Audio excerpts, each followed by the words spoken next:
didn't really happen story that we're doing a metaphor for Hey, medium. we are live. Oh gosh. Hey, Yeah. no more back channel spiciness. All right. Yeah, let's see. I gotta make myself big. Here we go. We'll give one of your loaders. So getting back to how Mouse ruined comics. Oh God, it's not playing. Okay.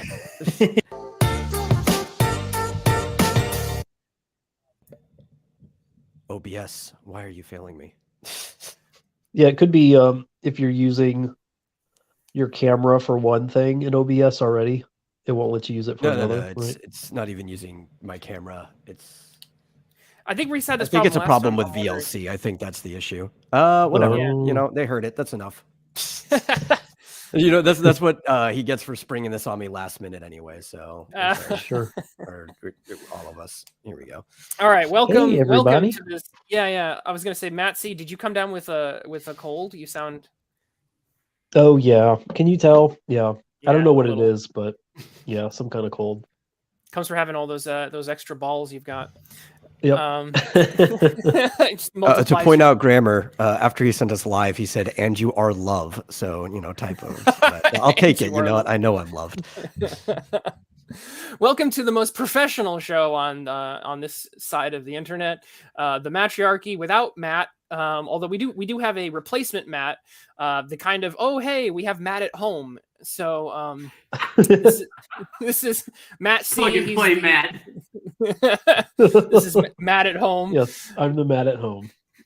So and today we're here to talk about Doug Nnewt's work. We're of course joined by the Metal, who is our producer for tonight, who obviously read all 3 books. Yeah, sure. Yeah. And then Marmaduke fan, who is not a Matt at home. Right, but I think I picked this one because I defended all of Doug's previous books, right? So when I got to pick one, I picked one I hated for some reason. Yeah, so we've been. This is part of our ongoing segment or show that we do where we review a Christian author's books. We started off with Gene Yang. We read about a bunch of those, 6 or 7 of those, until I couldn't take it anymore. And then we switched over to Doug Nnewt. We've been reading a few of his. And specifically, Christian comic artists who are interacting with their faith intentionally through their stories, and that's like a something that they're known for, among other things, is that being kind of a theme that they're out with, I guess. Yeah. Ray Cortex asks, why didn't you save Ghostopolis for Halloween? Because we were dumb. We were not. We already did Ghostopolis. Pull up the replay of it and watch it on Halloween. There we go. Yeah. But those of you who are interested in Halloween, we do have a special Halloween surprise that we started last week. Chat's going to help us get through Track of the Vampire, which is a wonderfully cheesy and awful horror FMV video game. We're doing it in short little bits, and Chat, you get to help us save or kill a guy who's hunting a vampire hunter. Ray Cortex says, why didn't you plan ahead? Well, that's Matt Reese's job, and he's not here. So, send all your complaints to @mdreese@twitter.com. I was the one that asked for Ghostopolis just because I heard that there was a book about C.S. Lewis that Doug had read, and so I wanted to read that one as soon as possible. And then I was kind of underwhelmed with it. But I kind of feel like we'll get into it. But I think what he tried to do with Ghostopolis, he did better here. Really? Ooh, that's those them fighting words. All right, minority take here. Yeah. So let me pull some images up. Let me at least pull like I said, the Kindle is not in love with the Nnewts, but and that's the version that I've got. But give me a second to pull some images so we can have some things to look at, so we're not just looking at our ugly faces for this whole discussion. While we're doing that, we might as well go around the panel here and get some, because we're talking about all 3 books. This is Nnewt's is a series of 3, which is not something that Doug has done very often, to my knowledge. Is that correct? Am I just talking out of my butt there? He seems to usually do a single book that contains an entire story. Yeah, it's a Star Wars trilogy. Gotcha. Yeah, so this is something that's a bit atypical for him. But it's got a lot of other typical Doug things in it. But it's a series of 3 books. It is a fantasy genre, I'd say. It is an animal fantasy genre. No humans going on here, just the animal characters. Let's get a kind of let's do it this way, a 1 minute. So we'll have to time you, so because sometimes we go we splinter off too much into fractal discussions and tangents. But in 1 minute, if you can, what is your gut impression of Nnewt's? And Marm, since you're the one who I think has most of your thoughts more together, we'll ask you to go first.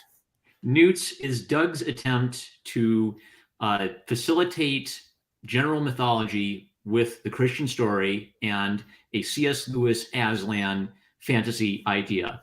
Unfortunately, Doug TenNapel's version of Aslan is a weak and toothless lion, and it underperforms on the promise of the first 2 books. That's my impression of Nnewt's. Well, that was very well said, and completely within the time frame. Matt C. Yeah, well, although I wasn't, I guess I kind of like it when there's some aspects of like a Christ-like, Aslan-like character, and like I never expect for the full package to be there. So if I see some of it, I'm kind of like, okay, that was kind of cool. And where there's the shortcomings, I can just kind of say, well, this is like an guardian angel type figure, which is kind of where I was going at it with the stars and all that. So in light of that, I just kind of thought overall, like his idea of trying to have some sort of coherent, cohesive water, or like an oxygen in which a story like this is flowing within, that isn't just a bunch of random elements happening, but everything feels like there's a inherent mood, I guess, like this like Nnewtian kind of world, like feels more coherent than other stories that he's done. With like another good example would be Cardboard, and I think the rest, including Ghostopolis, is a little weaker in terms of having a coherent vision. So because of the coherency of the vision, I actually really liked what he did here. But it feels like it's too much stretched over. Sometimes it feels like there's too little butter scraped over too much bread. If Matt Reese was here, we could talk about the prequels, right? Like you have this thesis that George Lucas is a genius. He just didn't know what he was doing when he made the prequels, and then Matt Reese gets mad and complains about how George Lucas is an idiot. Yeah, I don't know. That's funny because I don't. Great. One of the things that's great about George Lucas is that he makes all these famously bad decisions, and I can't think of any like story decisions. I don't know if. I think the more appropriate term is idiot savant, because there's clearly some brilliance and stupidity both at play. So I think it may be, because just calling him a complete idiot, I think is not giving him enough credit, and calling him a genius is clearly giving him too much. So there's some middle ground there. I think a good way to explain him is actually almost with the name of one of his movies. But he's more of like a graffiti artist. Like he's really, really good with the broad strokes of things. He just needs somebody else to go in there and fine tune everything. Yeah. And Doug TenNapel isn't like that. Like I feel like he's always has a very all his stories have precision. They just cut differently, and sometimes we're not as impressed with the final result, but there's always a lot of polish, I feel like, with even the risks he takes. He sets up his themes right in the first book, and there's lots of parallels throughout. I'm sorry, Twit, let's go ahead. Yeah. Oh, dear, yes. So the next person on our list is the Metal. What is your 1 minute impression of the book I totally read? Listen. All I see here on this cover, it says the word Nnewt, but I don't see a single Nnewt on the cover here. That's clearly an axolotl, and I have no idea what those other things are. So already, I'm kind of disappointed. You don't see a Nnewt down in the water at the bottom? That is an axolotl. for sure. Like Oh. that is how their head kind of phrase out. That is not a newt. Axolotl would have been too much of a mouthful for the, Now, I the thought audience. I thought axolotls were like a weird animal that are sort of like the infant phase of a newt amphibian, but they stay in the axolotl state forever. So does a baby newt look like an axolotl? I think they're related. I mean, They are related, but they are definitely different creatures. Yeah. Okay, so my brief take. Oh goodness. All right. So newts, in my opinion, to kind of bounce off of what Marm was saying, I think the parallel that came to my mind is that this is Doug's attempt to do Jeff Smith's Bone, and I think it is woefully inadequate at that. However, as much as I don't think this is a very good book series, it was very useful to me because it acted as a Rosetta Stone, and it allowed me to finally articulate what I think are the strengths and weaknesses of Doug as a storyteller. And I think we're at the point now where we can say, these are the things that Doug is good at, and these are the things that he is not good at. And Nnewt's, for me, really showed me where the boundaries and, like I said, the strengths and weaknesses of this is what Doug can do very well. And these are things that Doug does not do very well, either by choice or what have you. So that's my hot take on Nnewt's. I want to know. Okay, I want to know if we agree on what the strengths and weaknesses are. Okay, I would articulate his strengths as he does. Well, before we get into that, because like I said, so hold on to those thoughts. But for our audience who are not as familiar with this book, what I think we should do next, before we jump into some of the meat of our discussion, let's do a brief. And I think since there's 3 books and 3 panelists, this is something that we can split up. But do a brief summary of each book. Oh no, there's so much. Well, no, and again, we can keep it very brief. But again, just for our audience who haven't read this book, to give them just a little bit of what to expect as they read this story. And again, we should keep it brief, a brief summary of what's going on. So who wants to take book 1, Escape from the Lizarks? I'll take it since I actually really enjoyed that one. All right. Book 1, Escape from the Lizarks, introduces us to a colorful community of newts. The father, Gullimar, is a magician who's obsessed with beauty. His son, Herc, has withered legs and still has to live in the puddle with the baby eggs. His little sister has already outgrown him, and Herc is, very hurt by this fact. He feels crippled. He feels weak. He feels trapped. His father and a couple hunters investigate some mysterious goings on, and they realize that their village is under attack and they've been lured away. The monsters murder Herc's entire family in cold blood, and Herc has to escape by swimming down the river away from them. We learn that the newts are protected by a constellation. They pray to this constellation. This constellation is their creator. It's the hunter, Orion. Herc the hunter, a friend of the family, tries to ride back to the village to rescue Herc, but he is corrupted by black mud. And the lizards, lizards are the bad guys, newts are the good guys. The lizards, led by the dark magician Wizark, use black mud to transform good guys into bad guys. And the Lizarks serve a demonic-like creature called the Snake Lord. Herc meets Anthagar, the first of all newts, who's a little bit of a King Arthur, a little bit of a Merlin, and Anthagar gives him instructions on how I'll take you to the dark palace, and you'll face the Snake Lord and regain your legs. Herc successfully outfoxes the Snake Lord and regains his legs, and discovers another newt city of newts who have kind of been long gone after years of the civil war, and he kind of gets a cool adopted brother who's very similar to Earthworm Jim. And just as everything seems to be okay, the Snake Lord appears and makes one final attack. And as he's about to kill Herc, he defies Orion and says, "Look what happens to Orion's favorite newt."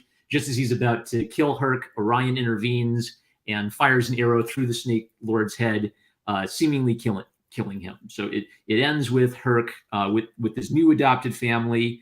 Not sure what's going to happen to him, but Urk the hunter, corrupted by the black mud, is hot on his trail, and we discover that Sissy is alive. She survived the attack, and with the dark wizard Wizark desperately wants to convert her and have her join the dark side. Dun dun dun. End of book 1. There we go. That was an incredible synopsis. Well done. Well done. I'm really going to have to do book 2 because I didn't understand any of these books at even that depth. It was, I don't know. There was so much complexity, and yet thematically it was hard to keep up. But I can do it a little bit better with book 2 than with book 3. I'll just do a terrible job. Go right ahead. Go ahead. Yeah. Okay, so book 2 is the main little Nnewt guy finds it, like he's in the new city, Newtsopolis or whatever it is. Amphibopolis. And yeah, with his adopted family of Earthworm Jim type guy, stepbrother and such. He really looked like Bigfoot Bill, who also looks like the guy from Cardboard, who also looks like it's a trope. It's one of Doug's. Yeah, he's got his it's entirely except he's got his characters he pulls out. Yeah. Is this the one where he gets to meet the first Nnewt, or is that already in the first one? He already met Anthegar, the first Nnewt. Yeah. Okay, so this one there's like giant kaiju battles for half the book, which were really good in terms of action. Not a lot of what happened other than we just see a bit more with the sister. I think we see inside the Wizark guy, we see a couple eyeballs in there, and we get the sense that there's a brother in there, right? We get a sense of like a more family development stuff. There's definitely some more family. There's like 3 more kaijus that fall and get smashed into it's book kind of 2. the most action oriented of the 3, I think. Yeah. Book 3 takes the kaiju idea and decides to one-up it. So the kaiju fight basically, so kind of in a kind of siege on Gondor, siege on the major cities, kind of where book 2 and book 3 are headed. And not just a siege with the enemy evil army of the Lizarks, but also an evil army with kaiju, giant demon monsters, and then the one good monster kaiju, essentially. But here, Doug one-ups himself because it's not enough to just have kaiju. You have to then have the stars and the star gods themselves as giant kaiju, including his Jesus metaphor or Jesus allegory stand-in. So he gets to throw in with the giant kaiju cosmologically in a WWE styled battle, where the good guys have to essentially tag in and save him at the very end. Obviously, the good guys win. The secret to the black mud is this concept, this magic called beauty.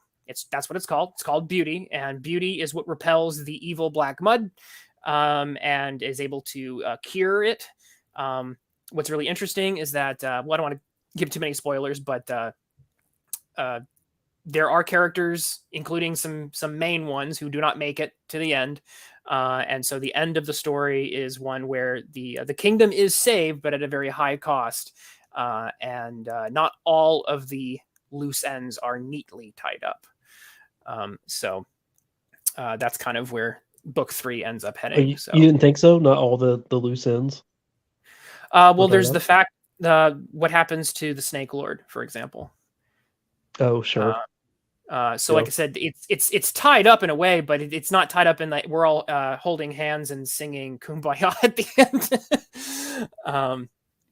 So evil has a lasting impact in this world. Yeah, right. Yeah, we beat Sauron, but the evil of Sauron will still destroy the world of the elves anyway. So it's not all. A lot of them are tied up in a if not happy ending, in at least a way that gives closure. But there's a couple, I think, that were deliberately left to be like, okay, not everything gets a neat little ending. Well, he knows how to, he's very like Spielbergian, right? Where that's his goal, and so he always hits the note with the family dynamic by the end. Like he resolves that issue, even if it's in a bittersweet way. Mm-hmm. So I feel like that was the landing pad he was aiming for. And and in book one, there's this line: "You must leave the family that is not your family in order to find the family that is not your family." Book one starts with a family being destroyed. Book three ends with a surrogate family being reunited. Yeah. Yeah, well said. Yeah. So that's one of the things I think he does well is he knows how to zero in on, fathers and sons and brothers and sisters and daughters, mothers. That's another beat that isn't entirely resolved. The father and the son who was given up, and he's like, "Do you forgive me?" And he's like, "I'll try." So there's like, it's in the relationships between the characters. There's a couple of them that it's not hopeless or anything, but they do not end on the warm Hollywood embrace of reconciliation. It's a lot more tenuous than that.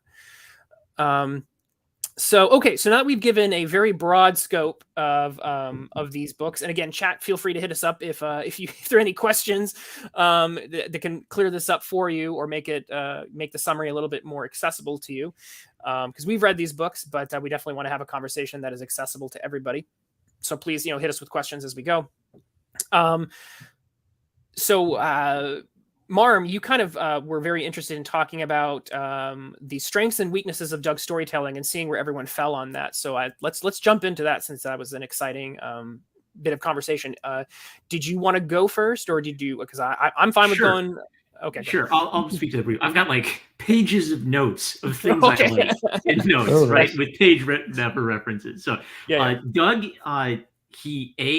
he gets the mind of a child. Like I was thinking of the presentation I did for the University of Florida while I was reading this, because one of the things that interested me about the kid story I talked about is the kid had characters magically transforming from good into evil and evil into good. And Doug literally has a magical transformation that can just change a good guy into a bad guy and a bad guy into a good guy. Like Doug is very much in touch with his inner 10-year-old. And he also knows how to weave themes consistently throughout a plot, set the things up that he wants to set up in the climax, and have sort of these beautiful parallelisms. There are like copious, like biblical allusions, mythical allusions. There are Star Wars references that are nicely woven in. There are Hobbit references that are nicely woven in to the fabric of everything. I think it was actually on the Mattriarchy when he had him on. I think Doug said he likes to read a lot of myth, kind of imbibe it, and then once he's read a lot of myth and imbibed it, then he just creates something that pulls from like this grab bag of mythical elements. So he talks about how in Earth Boy Jacobus you have to have the heroic boy have an evil right arm or something, and he'll reference how you see it in Studio Ghibli movies. Mononoke has a good heroic boy with an evil right arm. Herc the Nnewt is a good heroic boy who is poisoned and given a corrupt evil right arm at one. So if that's a strength of Doug, I think maybe the weakness is he sometimes grabs or latches on to like a mythic idea and throws it in because it seems like a cool mythic idea. But it's like he needs an editor to say whether the whole structure is like, is this mythic idea serving the story you want to tell or hurting the story you want to tell? And I think some of the mythic ideas are fighting with the Christ allegory to the point. It breaks it as a Christ allegory, which stinks because so much time is spent building up an excellent Christ allegory. Yeah. Well said. Well said. I definitely have some things to interact with that. But Matt, if you want to go next, or I'll jump in however you want to go. Yeah. I think I would just say to reiterate just a little bit.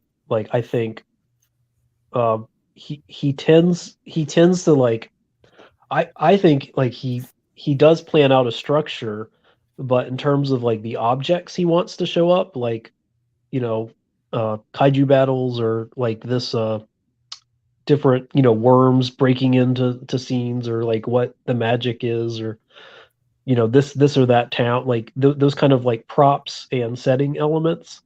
They always kind of feel like it's just the sum of the parts that he just kind of throws in a whole bunch of different stuff that he's interested in and wants to draw, and then thematically weaves them together. That's usually what it feels like, and this felt less discordant from previous works, where it felt like, I guess from his, I seem to recall, you guys might remember this too, if you tuned into like early Doug TenNapel live streaming from back in the day.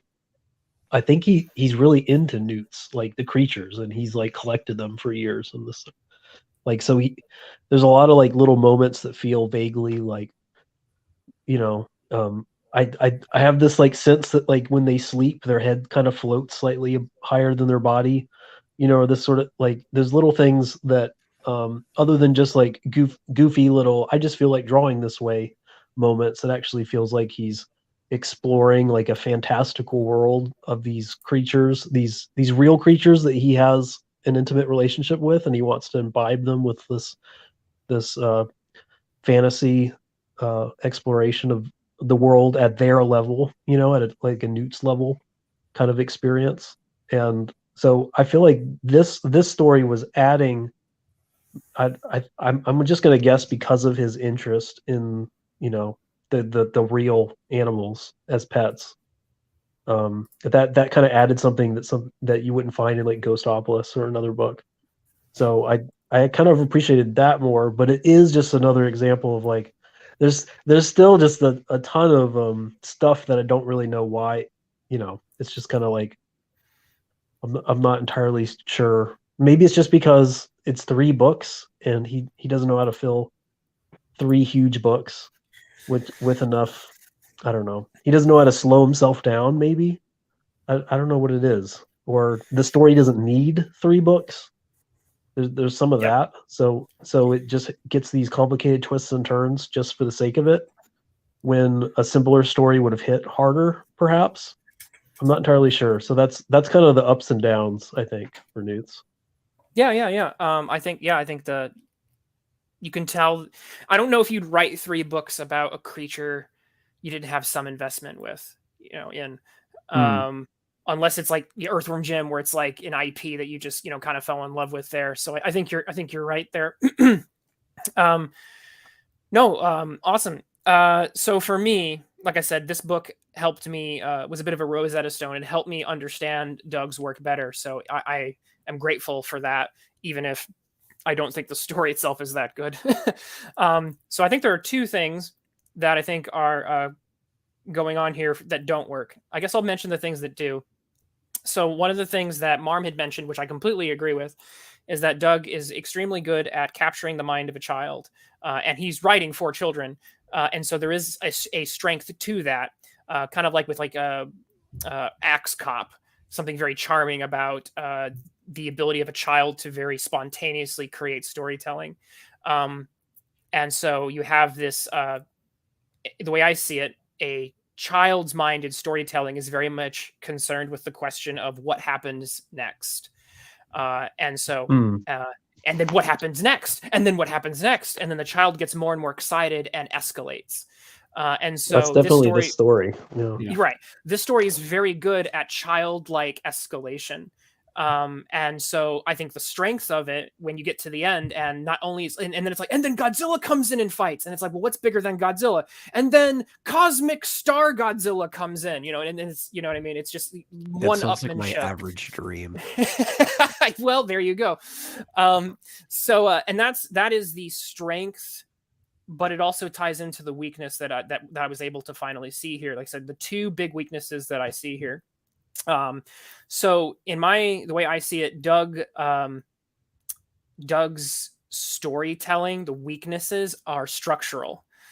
So Tony says, well, cosmic star Godzilla. That's essentially what we get at the end of book 3. I'll see if I can pull an image. But the issues I'm having are structural. And like I said, this is not just in Nnewt's. This is something I'm seeing in Doug's work as a whole. And so there are certain things that Doug is able to get you invested in. And so the example I'll use is Earthboy Jacobus. The emotional arc that the Marine father of Jacobus goes through is very well done. And so by the end of it, when he says, I hate you, and then, has this moment where he's like hating God, but then kind of reconciles with him, I felt very invested. My heart kind of quivered because of how well that investment happened. However, there are many other relationships that Doug puts in his books where I feel nothing because not enough investment has happened. And so time and time again, like the hologram mom, right? In the same story. Right. So time and time again, I'm faced with characters who are put next to each other, and I'm essentially told these two characters are they're going to like each other now. And then because I'm told by the story that they like each other now, in the next 5 pages, they like each other now. And then in the next chapter, hey, they're friends, or they're brothers, or they're boyfriend and girlfriend. And it works in the sense that it's sequential. Like these things, A happens after B happens after A, and C happens after B. But emotionally, I have almost no investment because the structure of it is just it's not spending the time in the right places. Now, this book, these 3 books are like what's all 600 something pages when you put them together. So it's not necessarily page length. I think it's how the pages are being spent. And again, this is where I think that this book is very and there's a good analog to bring up from a graphic novel perspective is Jeff Smith's Bone. Because in Jeff Smith's Bone, you have a cartoon high fantasy kind of a situation going with epic fantasy with cartoon characters, which is what this is, what Nnewt's is. Cartoon fantasy, epic characters. The first book, don't let the art style fool you, kids. The first book has characters getting stabbed with knives, bitten in half. And it's not Image Comics gruesome, but it's as gruesome as you could get away with and still be sold by Scholastic. It's Tim Burton gruesome. So we definitely have a seriousness of tone there that's mixed with the cartoon. Again, something that Jeff Smith's Bone handles very well. But when you hit the end of Bone and you see the character Lucius, who's this gruff tavern keeper, and the relationship he has with 2 of the bones, who are these cartoon characters, you feel the investment. You feel that these characters, because Jeff Smith has done a very good job of selling you on the fact that these characters have had ups, they've had downs, they've had a lot of time for you to get into them to have a complex relationship. So at the end of the book, when Lucius is, when his corpse is being carted past the bone cousins, and they kind of look at him, and they just they don't even have to have that much of an emotional response. You feel it.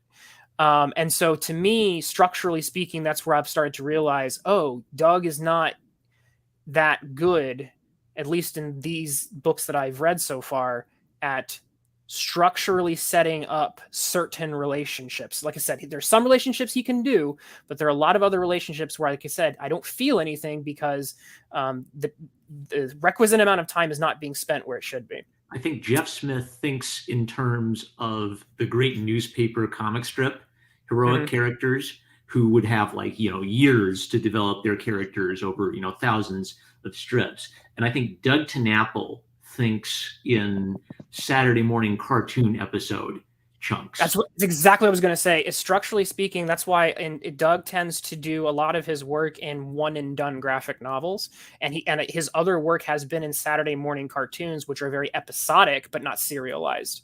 And there's very a big strong difference for what they are.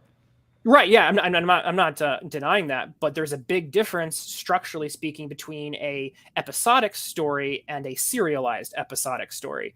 And like I said, I think that teases out some of the strengths and weaknesses of Doug as a storyteller, because he just doesn't do serialized as often. But he does. So that's one thing. The second thing, and this is the thing that may be a little bit more contestable, is we read a criticism once that Harvey Pekar made of Mouse. So there's their relevance there about Mouse. He accused Mouse of being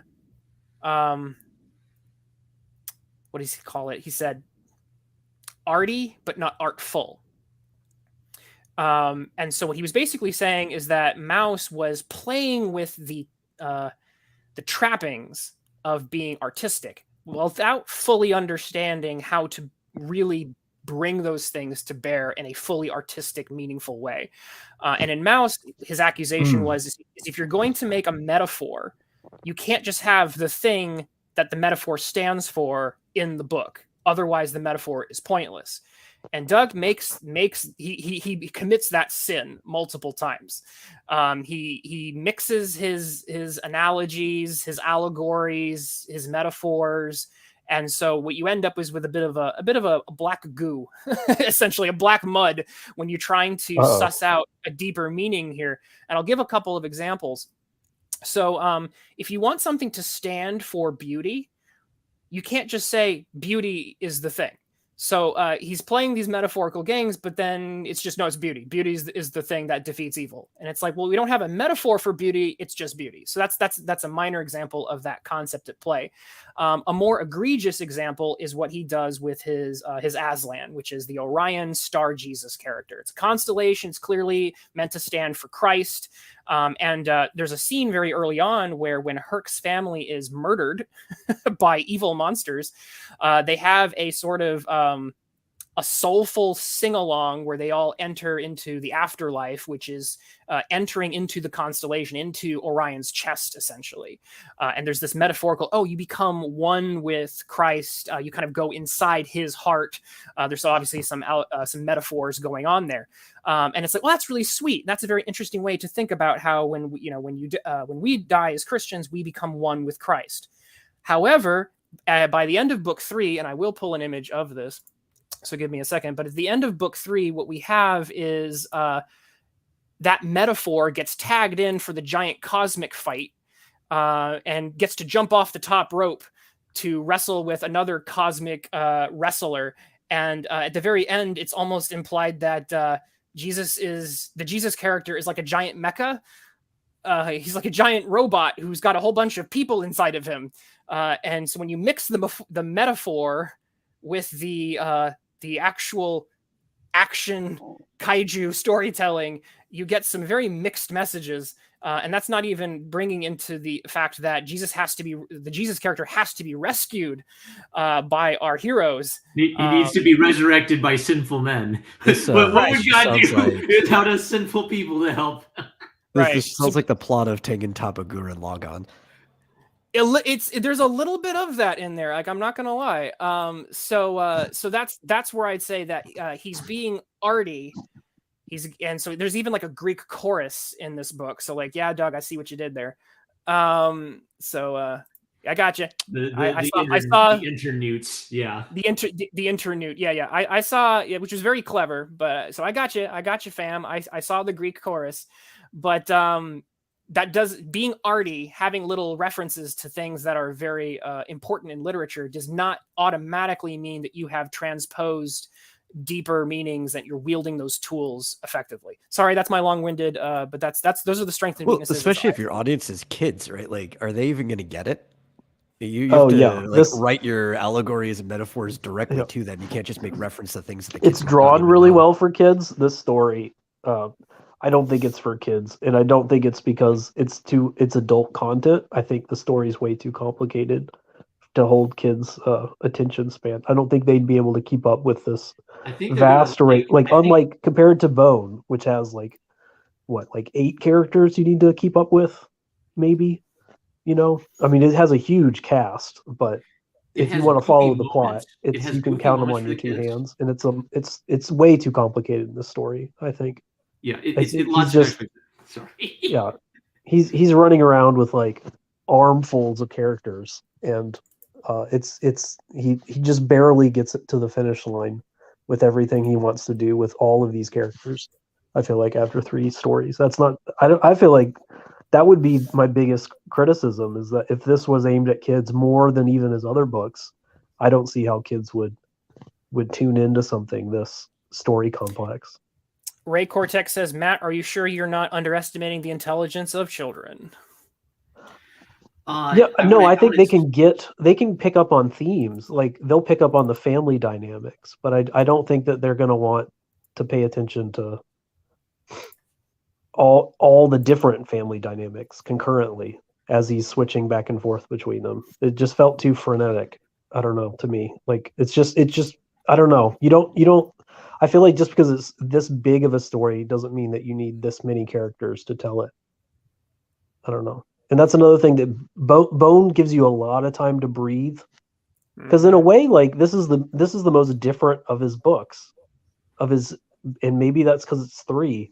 But I did feel like he was reorienting himself. He was approaching storytelling from a different perspective, which was kind of interesting. And maybe that's because he had more room to try things that he doesn't normally try, like because of economy and brevity.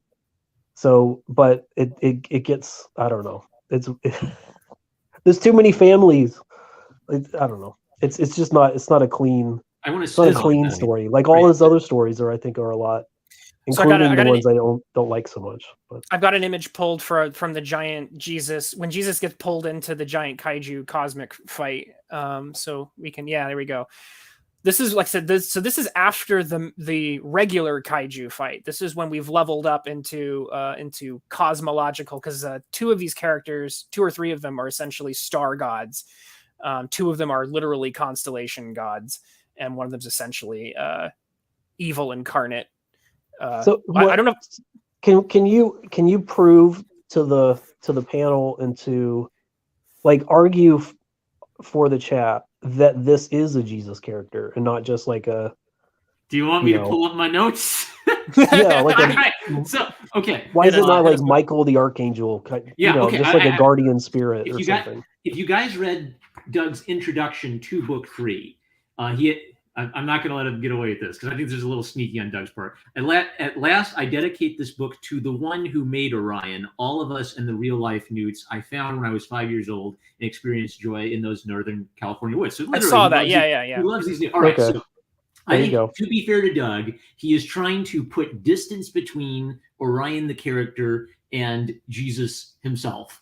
The problem with that is every single, I've got like page references for every single reference to Orion. Every single reference to Orion does not make sense if it's an archangel character.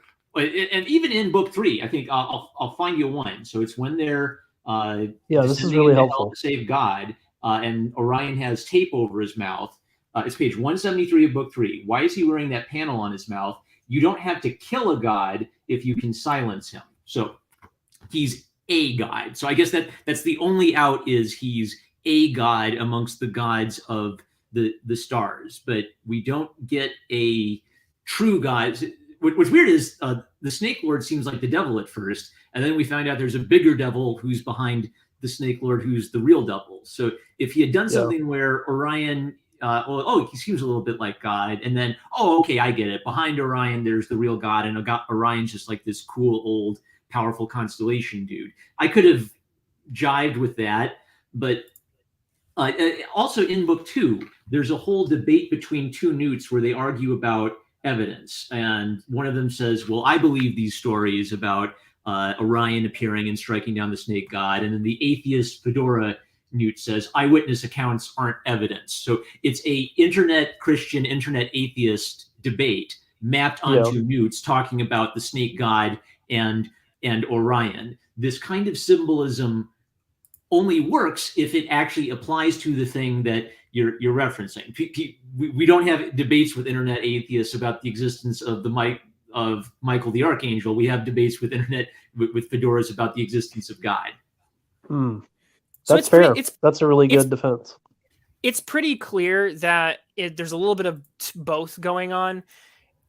He's not a one-to-one allegory because there are other constellations. If this is a one-to-one allegory, there would only be really one.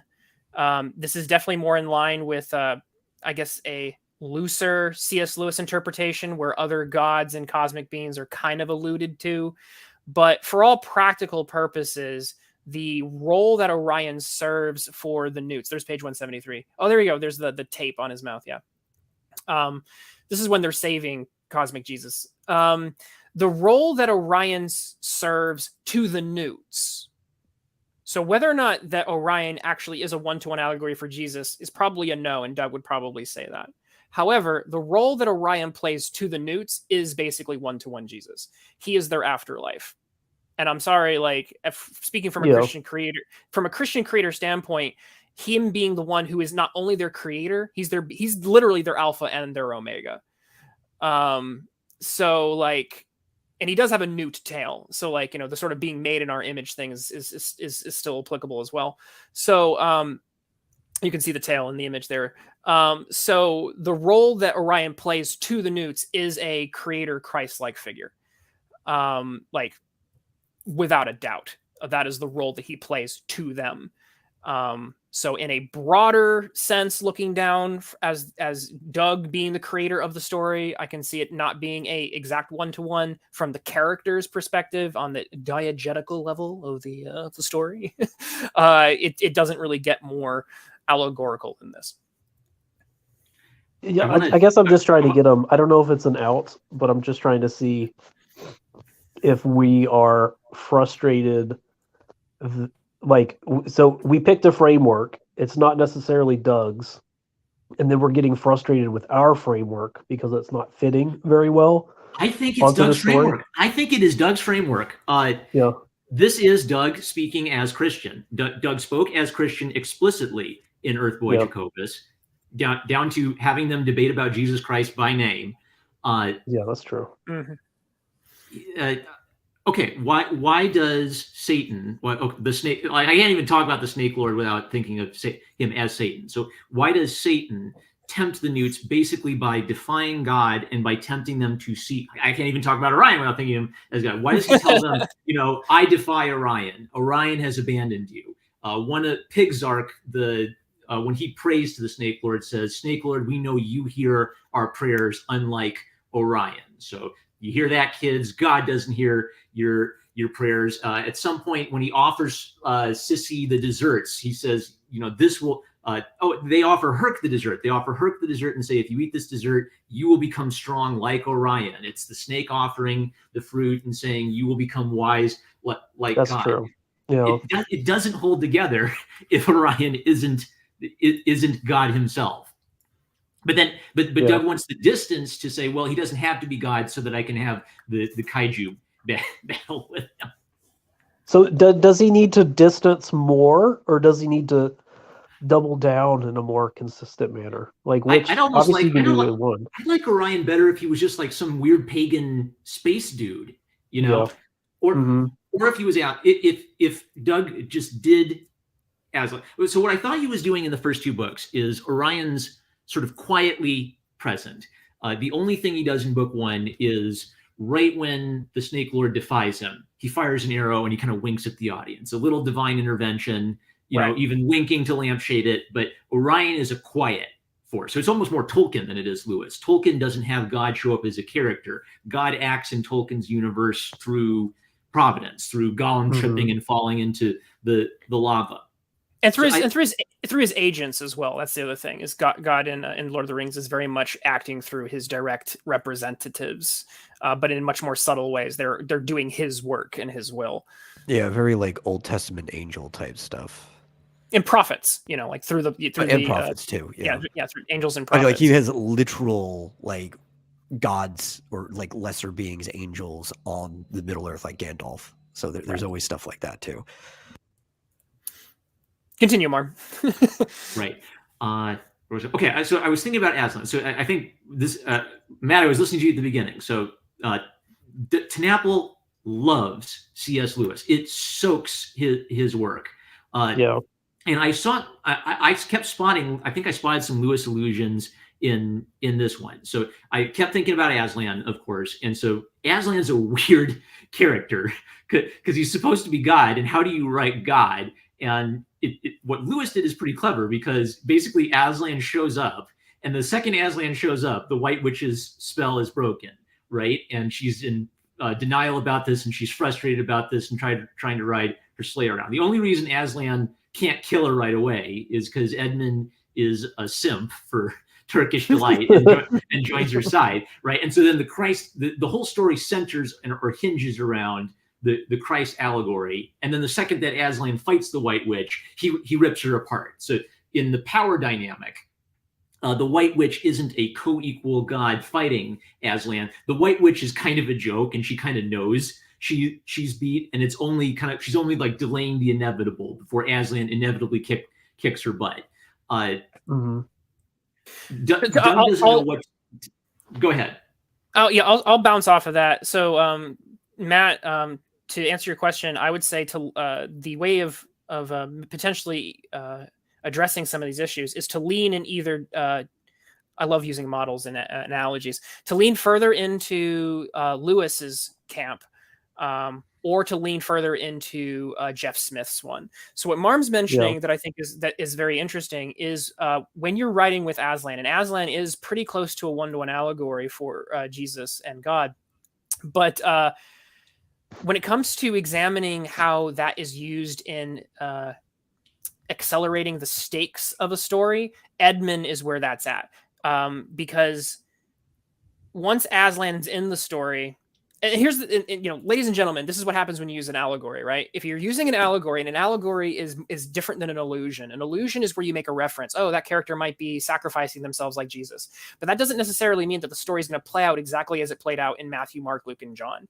An allegory tends to be much closer to either nearly a 1-to-1 ratio or exactly a 1-to-1 ratio. And and that's fine. Allegories have their role in storytelling. I'm not criticizing that. However, when you use an allegory in storytelling, you have to be careful because of what it does to the consequences it has on your audience. See, what an allegory does is it basically tells your reader the end of a story because it's a story they've already been told before. So once I know that this is an allegory, a 1-to-1 of Jesus, I know what happens at the end. I know that Jesus is going to sacrifice himself, and I also know he's going to be triumphant through that sacrifice and probably and resurrect himself. He's going to come back. That's the Jesus story. We all know that story from Sunday school. An allegory is going to play that out. Jesus cannot lose. That's not how this works. So you can allude to Jesus and use imagery and so on. But once you're playing with allegory, you're playing with a very different beast. And so with Aslan, there was not a lot of like, oh my gosh, nail biting tension. Is Aslan's story gonna? Once we had that allegory, we knew that Aslan was going to sacrifice himself, but we also knew he was going to come back. We knew he was going to win. However, what Lewis did, which was very smart, is Lewis introduced a bunch of other characters who were actually our main characters that we're following: Edmund, Peter, Lucy, and Susan. And when we hit Edmund is not an allegory 1-to-1 of Judas Iscariot. He's a bit off from it. He's more of an allusion to Judas Iscariot. So he betrays Christ. He betrays the Christ-like figure. He acts in that role of betrayer, but he does not himself have to suffer the fate of Judas Iscariot. And because of that ambiguity, because of that tension that we're able to get as a reader, we're able to invest ourselves in the stakes of the story, because Edmund could have died. He could have been slain. He could have, and we were invested in his story. We're not invested in seeing Aslan, what happens to him. His role is different. And so when it comes to a story like Nnewt's, this is where things get a bit messy, because we are very clearly dealing with, from the Nnewt's perspective, a pretty 1-to-1, like this guy is Jesus. And yet he's also, this is what happens when you pull Aslan into a giant kaiju fight. That's like a WWE wrestling thing. And it's like, oh yeah, I can root for God as he's tagging in Macho Man Randy Savage, and they're gonna beat the devil with a steel chair, and that's like a funny image for about 5 seconds. But the minute you try to think about that with any amount of either theological or narrative depth, it falls apart, because it's not meant. It's a good image, it's a good visual, but it's a terrible narrative decision, and so that's what's happening here. Because your brain is like, oh, all the meaning and depth of metaphor and allegory, and wait, this is just a WWE wrestling bit. What? And like I said, your brain kind of short circuits. We talked a lot about Orion as Christ. I want to talk about Anthagar as a Christ character a little bit. So it's weird, because he's basically he's like Adam in that he's the first Nnewt. He's a bit like Abel in that he's a twin, and there's a Cain and Abel or Jacob and Esau rivalry between Anthagar and his twin brother. So in book 3, Herc is converted into a lizard. Anthigar's running around using beauty. Okay, yeah, there's the whole Mike Mignola. Did you catch the Mike Mignola? Yeah, I did. That was, all that right. was So neat. he Did And Mike, where was enters that? did Mike page do those 130. pages? Page 130. Did- Yeah. Do we have confirmation? Did Mike himself do those pages? Because I know Mike has done collabed with him before. Dang, I don't know. I didn't. That's see I any- assumed. I assumed that was just, hey, Mike, do you want to do 2 pages for my book? They did feel there were a couple pages. I did feel some stylistic shift. I'll pull it up. Give me a second. He doesn't mention Mike anywhere in the credits of the book. If he did, Okay. Maybe here it is. It might have been him. It could be him. Just like if it's him doing a imitation of Mike, he did a good job. Yeah. But yeah, I've got it up here. I saw this and I was like, oh look, Hellboy. So he's fighting with the real devil. It's not the Snake Lord after all. The Chilling Rat's the real devil, and he's seated on the throne of Herc's heart. So for Anthigar to enter Herc's heart, he pleads with him and says, "Speak my name." And Herc barely mutters out the word Anthigar. That'll work, and he swoops in. So it's directly paralleling the idea of calling on the name of Jesus, asking Jesus to come into your heart. So something I've kind of like joked about is I'll just be really I'll just say it. So Doug has talked about how he's not a Calvinist, right? And Earth Boy Jacobus is named for Jacobus Arminius, the student who rebelled against Calvin. So not only do we have a weak God, there's a pretty consistent sort of anti-Calvinistic idea throughout Nnewt. So in order for Anthigar to save Herc has to resist and ask Anthigar to save him. I think in book 2, when we meet the scribe is talking about, what is the Snake Lord's plan? He says, well, the Snake Lord's plan isn't to win. It's to break the heart of Orion. So in Doug Tenapel's view of Satan, I think, is that Satan, okay, this is important. Satan literally creates evil in this world. Why are Herc and Zerk and Launa born with shriveled legs? Because the Snake Lord before time took away their healthy legs and gave them shriveled legs. So it's kind of like that Sunday school thing, like sometimes little Sunday school teachers would say, God created the bee, but Satan created the stinger. And this isn't the only book where Doug has had this concept. Rat Fist also has a concept where the devil metaphor in Rat Fist is the creator of cancer. So I think Doug's answer to the problem of evil isn't God allows evil in this world. Doug's answer to the problem of evil is Satan creates all evil and all suffering in the world. Even like why are children born crippled? Can't God do something about that? Well, children are born crippled because Satan did that to them. Welcome, ladies and gentlemen. Our conversation about a Nnewt book has now strayed into theodicy. So, hooray! Yeah. No, that's fair. Yeah. Well, it's tricky because I could see. Well, before we jump into that, that's just something okay, as a Calvinist, I think a lot of people get frustrated with the Lion, the Witch, and the Wardrobe, for instance, the way Twitless elegantly described it, where Aslan effortless, just as the spring shoos away the winter, which is the whole metaphor that's being played out. Christ as as the spring giver, bringing life back to the land, breathing laughter back into the land, warming things and making the chill breeze go away. That's just the whole, he just does a narrative version of that. I think that's frustrated people in times past because they didn't feel like they kind of want a Christ figure to be smaller so that they can just do kaiju battles and they can jump in, as a story element, you can control a god who's smaller. It just kind of makes me, that's not a criticism, it's just an observation. I'm realizing that typically people make smaller gods just so that they can fit them into their stories better. Edming says, quick tag a Mormon into this conversation for extra spice. Yeah. Well, before we jump further into the theology, which we could probably do a lot with, we're at the pretty much halfway mark for our show. So let's do our palate cleanser. So Metal, are we We we can almost- be. It'll Okay. take a second, but Okay, so yeah. well, we've been for the month of October. We are going through Track of the Vampire, and it is an old school cheesy horror FMV video game where you get to decide, like a choose your own adventure. We call it choose your own blood venture.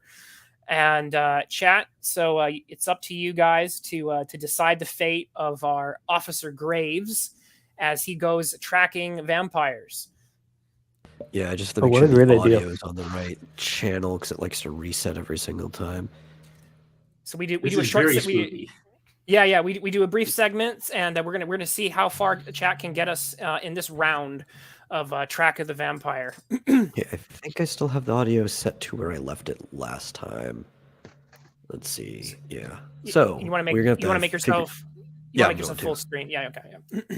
I just have to. DOSBox. Every single time you click on the inner screen of DOSBox, your mouse goes away Whoops. because it's DOSBox. You know. So we'll do a quick recap of kind of where we're at. So we are helping. We are basically choosing, and we're the operators who are helping out Officer Graves as he's investigating a new spate of vampire attacks. And last time we were on the track of we were following in a car, actually. So, Yeah.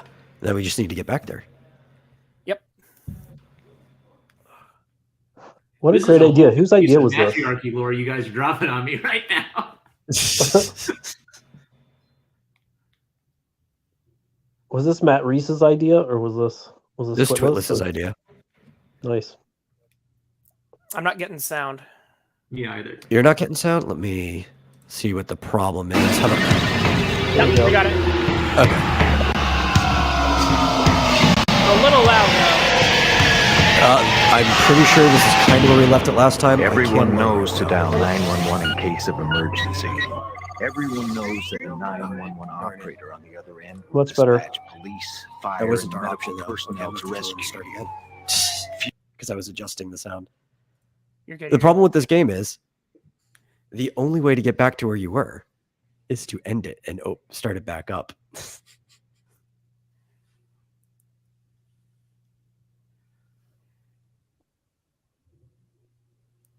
All right. So like I said, we're just gonna catch up to where we were for last time. In Okay. just a second. Well, that actually wasn't our thing either. No How problemo. fun. Yeah. This is the problem with old FMEs Visa. So also- I think if all I good. hit here, there we go. The scene will run up on two different options. There's two different versions of the scene. You have to make sure you're in the right one. Right. Man, this is so 90s. Now, Look I at it. believe we did just Amazing. A's from here on out. Mhm. So we actually can skip. If you hit the skip the scene, it just runs you through the A storyline. Okay. Yep, we deployed officer. We definitely did Yeah. that.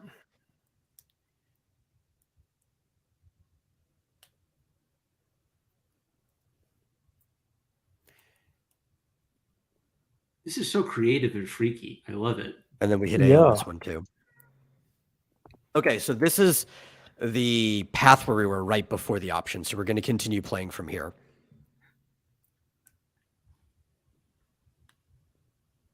Dude, anyone could make one of these. Just get a camera, get a shaky Yeah. camera from 2008 and just go for it. Why not? All right, so I don't have sound if sound's supposed to be playing. Wait, you don't have sound? Nope. Yeah, it's you know what? Because I killed it and I start back up, and every single time it takes the sound off the right channel. But we're in the right spot now, so I can fix Okay. it. Yep, hit us. Okay. Hit us with it. I kind of like just doing commentary over the visuals, but don't let me change up. We're your- almost caught up. We're almost caught up. But like I said, we're chasing. just about where we were. We are chasing vampire suspect. And are we ready to go? We should be License here. plate. Here Yep. are your Give me options. the word and I'll tail him. And We were we did pursuing it. Sparks. If he left Yeah. anything behind. Officer Wow. Graves has acquired Dr. Hemos. All right, and chat, here we is go. Following him. I will patch you into him now. Alright, Hemos is ahead of me and he doesn't have a clue that he's being followed. Drives pretty well for a vamp on bloodlust. Alright, let me get a lock on him. Oh yeah, we're gonna get the license plate again. 3JYW666. Figures. The vehicle is registered Figures. to Dr. Fetus Hemos, known to our files. Yeah, in the Old 90s, it would have been kind of World hard to Empire. get all He this has film cooperated footage with and us then on get it several on your occasions. computer. Well, thank you Like, for sharing, that's not an Aether. immediately Let's cut to the chase. You are authorized to obvious track thing that you and could do. observe Hemos, but do not take violent Oh, yeah, action he's against like, him. this is Gee, very how'd I know compressed, she was going to sir. say that? I hope this does not prove too great a disappointment to Officer Graves. Nah. Like all cops, I just love seeing killers go free. Frankly, Trax, if I'm not gonna bag him, I'd be better off searching that apartment and finding out what crime he just got away with. Trax Command. We have received another 911 call. Another call. Please issue. Okay, option. What All are we right, gonna do? We've got another call. So we can either search the apartment or we can keep on the trail of the guy that we're tracking in the car. So chat, type in chat whether we should do A or B. We're going to search the apartment that there were murders at, or we're going to keep tracking Hemos, our vampire with the 666 license plate. Now remember that Graves' life is in your hands. Taylor's just calling the Nnewts. That is not A or B, sir. Got one vote for A. So we'll give it a I couple do of seconds think here. Matt and Marm can vote, but they do have to type it in the chat like anyone else. That's true. Yeah. So if you guys want to vote, that's totally fine. But yeah, we got to track that in chat. Oh, dang, I'm from my phone, so I can only observe. Taylor the says chat. calling the Nnewts. By the way, Right, like I love that like my lore, my baldness lore goes to people I've never seen in chat before. So Edming, thanks for keeping up with my lore. Yeah, it looks like we got a lot of A's. yeah, Let's we're see if going. anybody else We're puts going with one A. in. Yep. Okay. Then we're That was going my with A. vote anyway.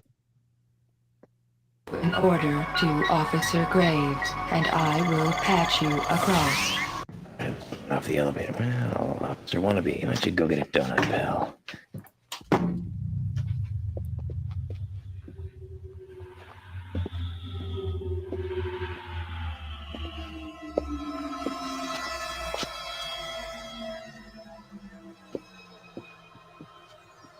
Nothing of any. Wait a minute.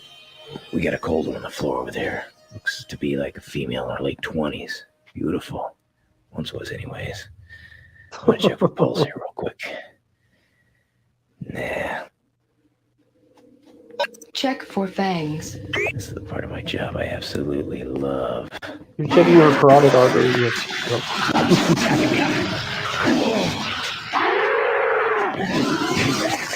Officer, are you conscious? Did we just Checking die? pulse rate. I'm okay, Drax. I don't know how, but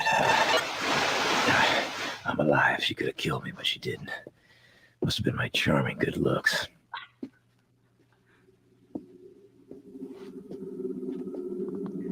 Oh yeah, so I do have night in a progress. filter on the screen What a that kind of couple gives of us scan stabs. lines, but everything else you're saying, that's actually how the FMV looks like, where it kind of goes into the sharp, Here, doctor's like bag. rectangular clips and stuff like that. That is Inside. native on just how the game looks. Blood bags. I didn't know the hospital made house calls. Let's see, we got sutures and scalpels, man, all the usual fang job party This is favors. your make a What video have we game here? in a weekend idea right here. You can just film it. Dr. Fetus Hemos. Do you know how many paths this Select game option. has? You're It's putting an it early Yeah. visual novel, and early ASMR is what it is. Okay, we do have an option. Are we going to investigate the hospital or search the apartment? Search the apartment is a very, very popular option with this game. Yeah. I think the chat just really likes the apartment. Well, I'll vote for the apartment. Or this is the apartment run. Oh, I'm getting outvoted. Oh man, it's 50-50. No, it's happening again. I never win elections. So actually, from last time, if there's any type of actual action, like deploy officer and go investigate thing, the chat unanimously pretty much votes for that. Could kind of predict the direction the runs are going. Oh, we actually got some B's though. Hey. The apartment run it is. I successfully stolen this election. Yeah, it does look like we have more B's than A's. Oh. Okay. Yeah, you think it's Quickly time? close the polls. Oh, we lost Twitless. Oh, no. dang. I'm here. What's up? Okay, I was saying it's time to close the polls. We got it looks like Yep. a B. Okay. B. All right, we are searching the apartment. All right, chat. I hope you know what you're doing. Officer Graves is Now. your wife.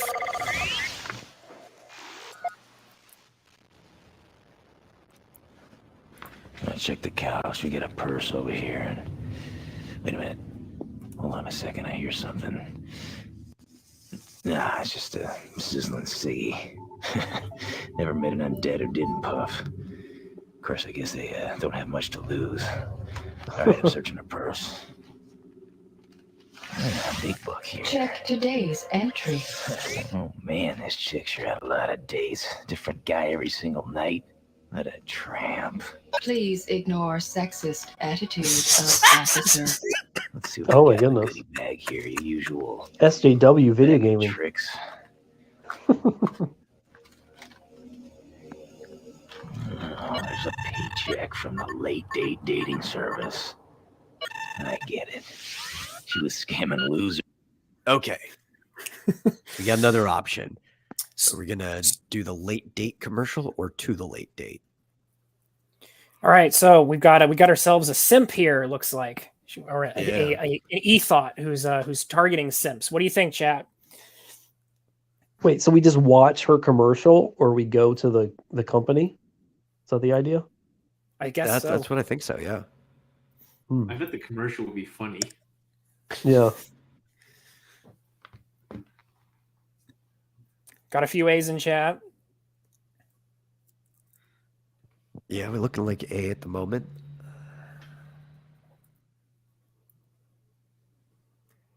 Alrighty, so this is probably going to be our final choice for tonight, but let's take a look at that commercial. Who can't get real dates. Work the swing shift? My love life used to do the graveyard shift. Can't date until real late? I thought it was too late for me. Then I found out about late date. The following emergency call was forwarded to us from Yeah, you 911. gotta take the commercial even yet. Please analyze and deploy a second tracks officer. I Ooh, a will second monitor tracks Officer officer. Graves and break in when appropriate. Yeah, 911, what's your emergency? You have to come quickly and save me. I can't speak any louder. Will you hear me? There's a monster in my house. That's okay, ma'am. I can hear you just fine. He is not human.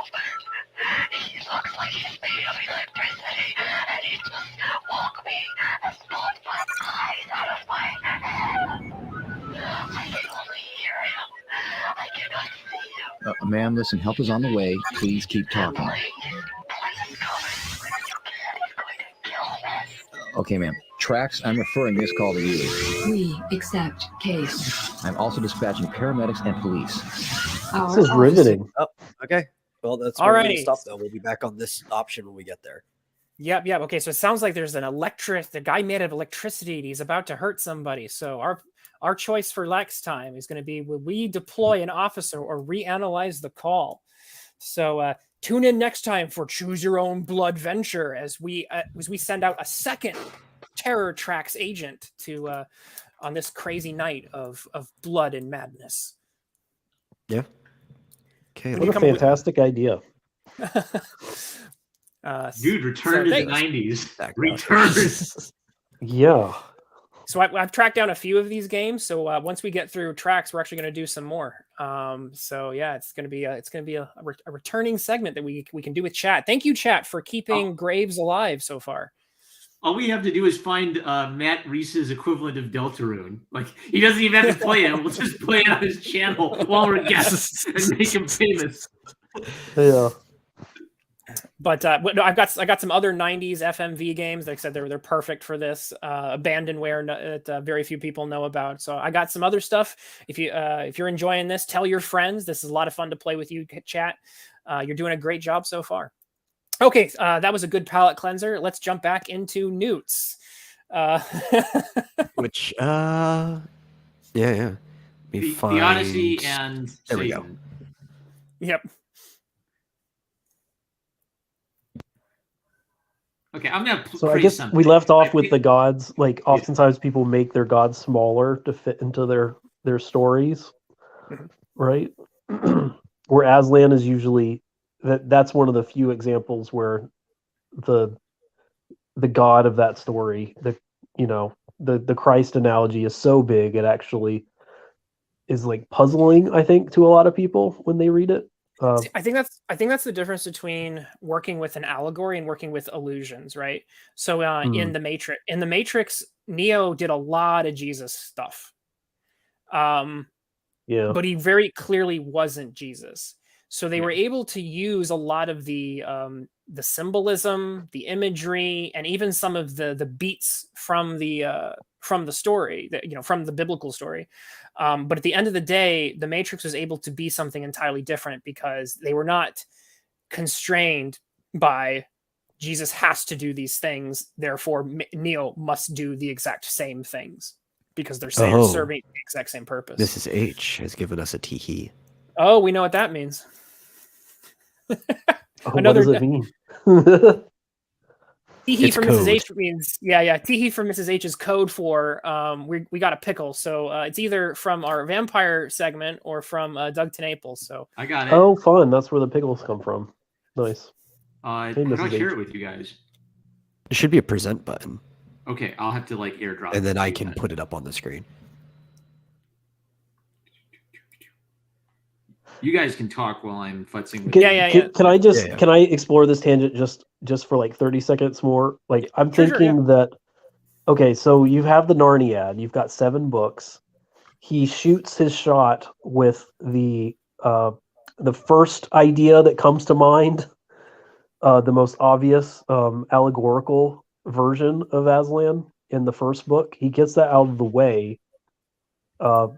Maybe people talk about the other ones less because they're not allegories as much. Aslan's quieter. Aslan's quieter in the later books. So in but Caspian, he doesn't show. He kind of like appears in the background and leads them and talks to them, but he doesn't reenact the Christ story again. He enacted the Christ story in the first one, and now it's kind of like the consequences of that rippling out afterwards. That's true. As opposed to acting like Christ, the Son in the other Narnia books, he acts more like God the Father, which means he tends to show up and play a divine role, but like he shows visions. He does specific acts of redemption. And he's often used to bookend the story in some ways. Like he's maybe the inciting. He brings you to Narnia. He sends you home, but he's much less of a Lion, the Witch, and the Wardrobe is the story he probably has the most character to him in terms of like he's part of the cast, he's walking and talking with the characters, and it's not just I'm here 1 second, gone the next, like a vision from God. All right, so from Mrs. H, what about Turn Me Back, See? What does this mean? I'm lost actually. Did I?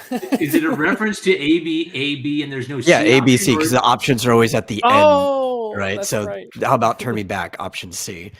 Gotcha. Okay, all right. Yeah, this is there we go. That's what that is. So the question I want to ask is because he has so many one-off stories and he likes putting Christ characters into each of them, is he basically stuck in he has the problem that Lewis solved, where he actually has to go back and do the same story every time. Like he does have to have like a sacrifice moment with his Christ character, in a redemption moment. He's got to replay Aslan on the stone. Well, okay, in Ghostopolis, the Christ character, the big black Tuskegee Airman, he has the stigmata, but we don't see the Tuskegee Airman act out the whole Christ story. We know he created the world, and we know he's kind of like the comforter at the end of days. There's a real strong emphasis in Doug of emphasizing the defeat of death, essentially. Death, where is thy sting? And he's got a lot of that. Earthboy Jacobus, it seems like it's characters responding to the literal Christ. So they're Christ-like in the sense that they have to kind of like become self-sacrificial. They have to pick up their cross and follow Christ. But I don't think Earthboy Jacobus or his dad, they're definitely not Christ. They're sinners in need of Christ, not Christ himself characters. Yeah. Edming says, does Doug have a Christ character in all of his books? I don't think so, but the presence of Christ is almost always felt in some fashion. I think Ed also said he had a question for me, which I'd be very happy to answer if you want to type that in chat if I missed it. Does Cardboard have? I guess there's a strong redeeming the villain type scenario, which you see that frequently in his stories too. Yeah, so if Christ himself is not in the story, there's enough of the influence of Christ in just the influences of the story and references to either a higher power or the need for, forgiveness and Christ-like redemption. The fingerprints of Christ I think are all over Doug's work, whether it's an actual character or it's the fingerprints show up in different ways. I think it's pretty universal. Yeah, and that's one reason why we read him, because it's not just that he's a Christian who's making comics, but he is like he's not the only one who does this, and that'd be interesting to find if we can find more than two actually, but he is kind of on a mission to explore this as like something throughout his works, I think. So you'd be more surprised if there wasn't a Christ character, I think. Yeah. Mm-hmm. Or Earthworm Jim learning how to pray to God when he meets Farmer Jim. Yeah. Oh yeah, yeah. So this scene I've pulled out here is, like I said, where things started to break down for me, because at the very end of the story we have the blue characters are deceased and they are part of heaven now, which is Christ's heart, which is a very nice symbol and a very nice visual. But you have to remember that a few pages before this, this Orion character, like I said, was bouncing off the top rope so that he could, go all Randy Savage on on the incarnation of evil, and needed to be rescued by some plucky youngsters from the abyss. And like I said, this is where I think that Doug is being RT, but not necessarily artful. He's invoking lots of very high-minded concepts and ideas, but when you put it all together, it's basically like getting ketchup in your ice cream, and the mix isn't always a useful one. I wanted to praise the last scene specifically. Out of everything I hated, I would thought, oh, he's going to do a Jesus raises Lazarus from the dead thing, so Herc can get with Launa, and he didn't. Yeah. Herc stays dead. His sacrifice remains a real stuff. Yeah. Spoiler alert. Sorry. Yeah. Well, you're showing it. Like they're no, that was That's I know. Yeah. I technically I'm the one who spoiled it. Yeah. Thanks, Marm, for No, I thought that was cool. I was hoping that was going to slip under the radar that I was spoiling the ending. Yeah, but that was like a riskier move, I feel like, which is another reason why I feel like these aren't really kid stories. So like, I don't know, they're kid friendly. The whole story's kid friendly, but I just don't feel like it's written to a kid's level. Is it really kid friendly? We have some some violence here that, depending on the level of kid, I don't think is that kid friendly. I was always surprised when Bone made the jump to early reader, because there are scenes in Bone with people getting like basically cut in half, and I'm like, I don't know if that's a good kid thing. And there's a guy who gets chomped in half with like teeth, like puncturing his body. There's the implication that the mother is grabbing a kitchen knife so she can stab invaders with it, and we don't necessarily see all the grisly details, but we get enough that it's that's, you see what I mean, like mother grabbing kitchen knife, guy getting bit in half. I'm like, I very much what an 8-year-old boy would write, huh? But I think we're in borderline territory for kid friendly, depending on where you fall on the usage of violence. Okay, I thought about that a lot, because I liked it and it struck me. It feels like Doug is trying to say evil is actually, and what's weird is he even has scenes where like the villains are being goofballs and fighting over mustaches and acting like stupid kids. He's simultaneously doing villains as goofy Saturday morning cartoon clowns and the Genghis Khan villain. And the Genghis Khan villain just cares about destroying. That's all there is to him. I thought that part of it, Doug did a better job of it because he did. So for example, when one of the characters getting eaten alive, it's kind of played for laughs because it's this weird looking necky cloud thing that's doing it, and it's making like cartoon chomp sound effects, and there are cartoon teeth marks in him. So I have to. I think Doug did it's hard. Jeff Smith did it better.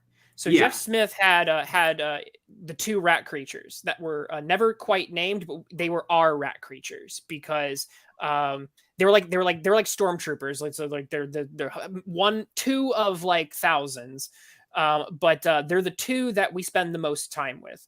And our two stupid rat creatures, even though rat creatures get killed, cut, quite dismembered at times, our two rat creatures, because they were comedic relief, they had a bit of plot armor, just like our main characters did. And so the two stupid rat creatures make it from the beginning of the story to the very, very end, even if King Doc gets dismembered multiple times, and other rat creatures, like I said, just get brutally maimed and killed. But our two main ones that were meant to be comic relief, they make it to the end of the story because Jeff Smith understands that he can't get his ketchup on his ice cream. Tonally speaking, he needs to have a certain level of consistency. If one of our two stupid rat creatures had been bisected by a sword, it would have been a huge violation of the tone of what those characters were meant to represent. And that's where I feel like Doug stumbled a bit, because there's moments where the Lazarks are trying. I thought there was two of them, and they started acting like our stupid rat creatures. I was like, oh, we're going to have two of these Lazarks, and we're going to follow them. No, they're getting cut and destroyed in the next couple of panels. And so it was tonally inconsistent. It's also implied that's they're interesting. They're Nnewts who've just been covered in black mud, which is what happens to our heroes, right? So it's literally good guys who've been temporarily changed to bad guys, right? But then blow them to pieces, yeah. But like that's funny because like I feel like that's one of the things that he consistently does is he likes killing people. He likes killing his characters and seeing what that does emotionally. I think with this story, right? I feel like he doesn't. That's one thing I can think across all the books so far. Are we talking about lizards, or are we talking about the protagonists? Yeah, wow, he really likes killing protagonists. I feel like, or there's an afterlife, or you know what I mean. Like there's always. I feel like there's death. Death is very is right outside the door with a lot of his stories, which is interesting. I'm just realizing this. And one of the things he does that separates him maybe from other I think the way early reader types is that he kills a lot of people. I think the way he wields it in Nnewt's doesn't help my investment in the story, and ends up being a bit confusing because he's not doing what Jeff Smith did. Jeff Smith has cartoony characters. He has the phone bones. He's able to put them through enough hard moments, but he doesn't Phony Bone doesn't get his arm cut off. We don't have these things. Yeah, none of the bones die. Yeah. Right. So Jeff knows how to he knows how to keep the ingredients on the plate separate enough.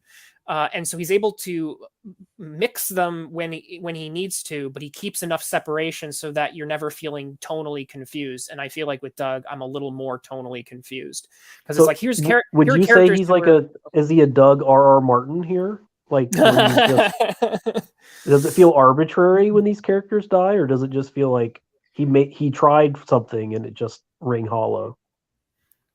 I would say rings. I would say the hollow thing. That's the thing.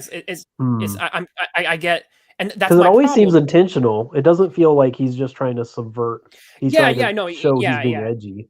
He's not being arbitrary, but because of this is where I mentioned earlier, my issue with Doug is how he's structuring certain things. I know he's capable of solid structure in some places because Earthboy Jacobus's dad was structured very well. There's a lot of other characters. Right, but there's a lot of other characters that he wields in his stories where I'm like, I'm either not feeling anything when I should feel something, or I'm feeling confused emotionally because you are taking these characters who are supposed to be intimidating and they're murderers, but they're also clowns, and I'm like, what? I'm feeling Total whiplash. there's a criticism of, speaking, to bring this back to Star Wars, there's a criticism of Episode 1. And it's at the climax of the film, and it's where you have Jar Jar Binks in the battle, you have Anakin in the starship, and you have the Jedi, and somebody is explaining to George as they watch the cut of the movie, tonal whiplash. They're like, you're going from laughing at Jar Jar Binks's hijinks on a battlefield with tanks to blowing up this starship to having characters cry over a guy who has just been skewered, and the audience doesn't know. The audience doesn't know what to think because they're being put through too much too fast. And I feel like with Doug's style of storytelling, and this happens, and then this happens, and then this happens. Yeah. One thing I have not brought up, which is another heavy weakness of that style of storytelling, is Doug's usage of exposition is incredibly weak in this story. In book freaking 3, Anthagar starts introducing magic items that are supposed to have been part of the lore. He pulls them out of his hat, essentially, and says, hey, here's a legendary artifact, and I'm making it up on the spot, essentially. And here's another legendary artifact that's never been mentioned before, and here you go. Yeah, right at the end, almost. At the end, and throughout the story, whether it's in book 2 or in book 3, it's like Doug went, oh, I need to have them do this, and it would be really cool if they had magic items. Here we go. And it's like, again, Jeff Smith with the crown of horns and the ghost circles, these things were planted and they were sown and they were grown like little crops, and then they were harvested. And with Nnewt, it's just like, oh, I need to do this next thing, and here we go. This is all grand and exciting. And it's even with a lot of Doug's other works, he's so on the ball, like earlier and later works. He knows how to handle, I think, planting those seeds better than he does here. Which just feels like maybe we're missing, like, is there something in the publication, or I feel like there's something in his bio, maybe like there's a puzzle piece that we're missing, because it does feel like he's just kind of working a job with a lot of the story, where it's a series of events. I see, that's so unusual for him, because he's usually trying to bleed himself out in these stories. I don't think it's that unusual. I think it's most on. That's what I'm saying. This was the Rosetta Stone for me, because the things that I was noticing, the problems I had with cardboard are exactly this. It's the structuring of it. It's how I'm not feeling the full investment when I should. The ideas are great. Now I think that Nnewt's has more problems than most of the other works we've talked about. So I do think you're right, Matt, that his other works are better structured. But the structural weaknesses of Doug's storytelling technique, I think, are at the root of a lot of issues I'm having across his. That's fascinating. His library. Yeah, and that total whiplash is one way to boil that down. I guess that's one aspect of it. Yeah. I'd say I'd describe it in a differently. Okay, so I want to agree and push back on Twitless simultaneously. Sure. Here we go. All right. So, right. So first, let me start with death, and then we start with maybe like disorganization applied. So for death, what's weird is the deaths worked for me. Herc's death worked for me as an emotional plot point, in that, oh, the death. I'm just kind of like traumatized by superhero comics, where I'm used to death not meaning anything and being a joke. So seeing him pull that off and say, yeah, when I killed off the character, I killed him off permanently. I think that was, well, the idea was alluded to in book 1, where we're having the strong idea that death has lost its sting. He kills off the parents and then instantly shows them in heaven. So it's like, hey kids, just so you know, heaven absolutely exists in my universe. And there's this really jarring moment where mom and dad are in heaven, and then the eggs arrive in heaven with them, and that's how you find out the lizards killed all of their eggs, which are sentient children, right? So it's simultaneously metal, while he's putting it into the context of redemptive hope in the hereafter, right? So it's striking, it's weird striking stuff. So I think Doug does good weird stuff. He does bad weird stuff. So the good weird stuff is death actually has meaning. I think the lizards killing people in a kid's book is good weird stuff because it's saying something about the nature of evil, where evil has this. Like my impression of kids is that they're sensitive kids where, you know, if what I usually do is I ask, are you afraid of getting nightmares if you watch a movie with monsters in it, right? Like there are kids who get scared easily, and there are kids who love violence and are very eager for violence, and violence is the coolest thing in the world for them. So I think the violent to the bad guy aspect is kind of done for that weird uber violent kid in mind. So yeah, so if I could just briefly and then totally, you know, go ahead, keep going. But I would say that just to clarify my point for the audience as well, I'm not saying, oh, this has got some edgy violence and death, I have a problem. I love Bone. I keep on bringing up Bone for a reason, because I think Bone is great, and Bone has darkness. Bone has some pretty, you know, not super child-friendly violence at times. It surprises me that it gets considered to be a kid's book. However, what I think that Bone does better than what Doug is doing, especially here, is of how the tools that are used to tell the story are being utilized. I think that Jeff is much more deft and artful, whereas Doug is being arty. He's using things, but he's not using the tools as well as he should, which is leading to a bit of a convoluted mess in some places. Continue. Okay. And that's the part where I gel with you. So I think I call it the TV tropes problem. So TV tropes has like all these articles on, you know, goofy things you can notice in TV shows. And what it's done is it's made everything about storytelling into a meme. Right. Like we've mentioned lampshading, we've mentioned tonal whiplash. So basically we've itemized all of these concepts in storytelling. And I think Tolkien used to, and Lewis used to debate about this kind of thing. So it's sort of like you can't take the ingredients out of soup. Like you put ingredients into soup, but once it's soup, you can't pull the ingredients back out of it. So I think Doug is grabbing onto narrative elements out of myth, and then he's kind of like throwing them into a blender and mixing it up. But it's because he wants to take. It's sort of like someone who says, "I'm going to tell a story about a tsundere waifu who's a tomboy," and that's their starting point, and they never develop past the tsundere tomboy anime waifu stereotype. Like, and actually, I think that's that can be a good starting point. Like if you say, I want a character with this basic idea to them, but they have to do. The metal is now paying it. I was gonna say the metal is now paying attention because you said tsundere. Tsundere, right? Hey, I happen to like my tsundere tomboys. Okay, right. I love right. The reason people write articles about tsundere tomboys is tsundere tomboys are fun. But if your character is named Tsundere-chan, that's kind of like, okay, time to go to draft 2. That's draft 1 of the character. Now go to draft 2 and actually like define her a little bit more, right? Mm-hmm. Wait, so Doug, in some ways, he's still on draft 1 with some of his ideas. Yeah. Yeah. Okay. Well, so here's something that I could be completely wrong because I haven't read this, but just piecing it out from some of the things that you guys are saying. Have you considered the opposite case of this book might be too short? Like this trilogy, right? Which I've noticed this when I first started doing long form storytelling myself.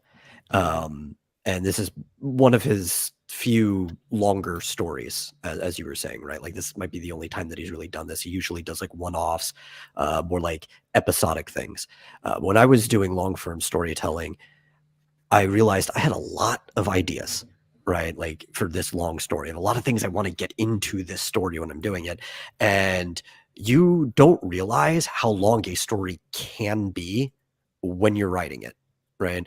And there's one story that I've only even just gone back to recently as I'm writing for a novel. And now it is, I think, 3 times as long as the original draft that I made of it back when I was going to try to publish it the first time, because I realized I wasn't giving anything breathing room because I didn't want it to be too long.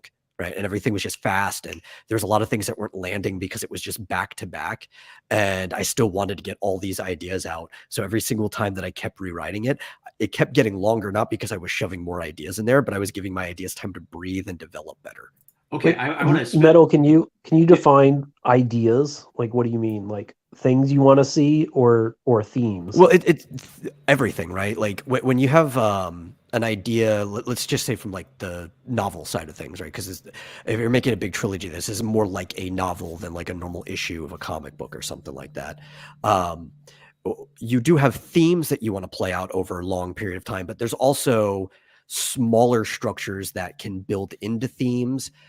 You might have multiple arcs and ideas going on at the same time. Like here is the through line for this character. Here's the through line for this character.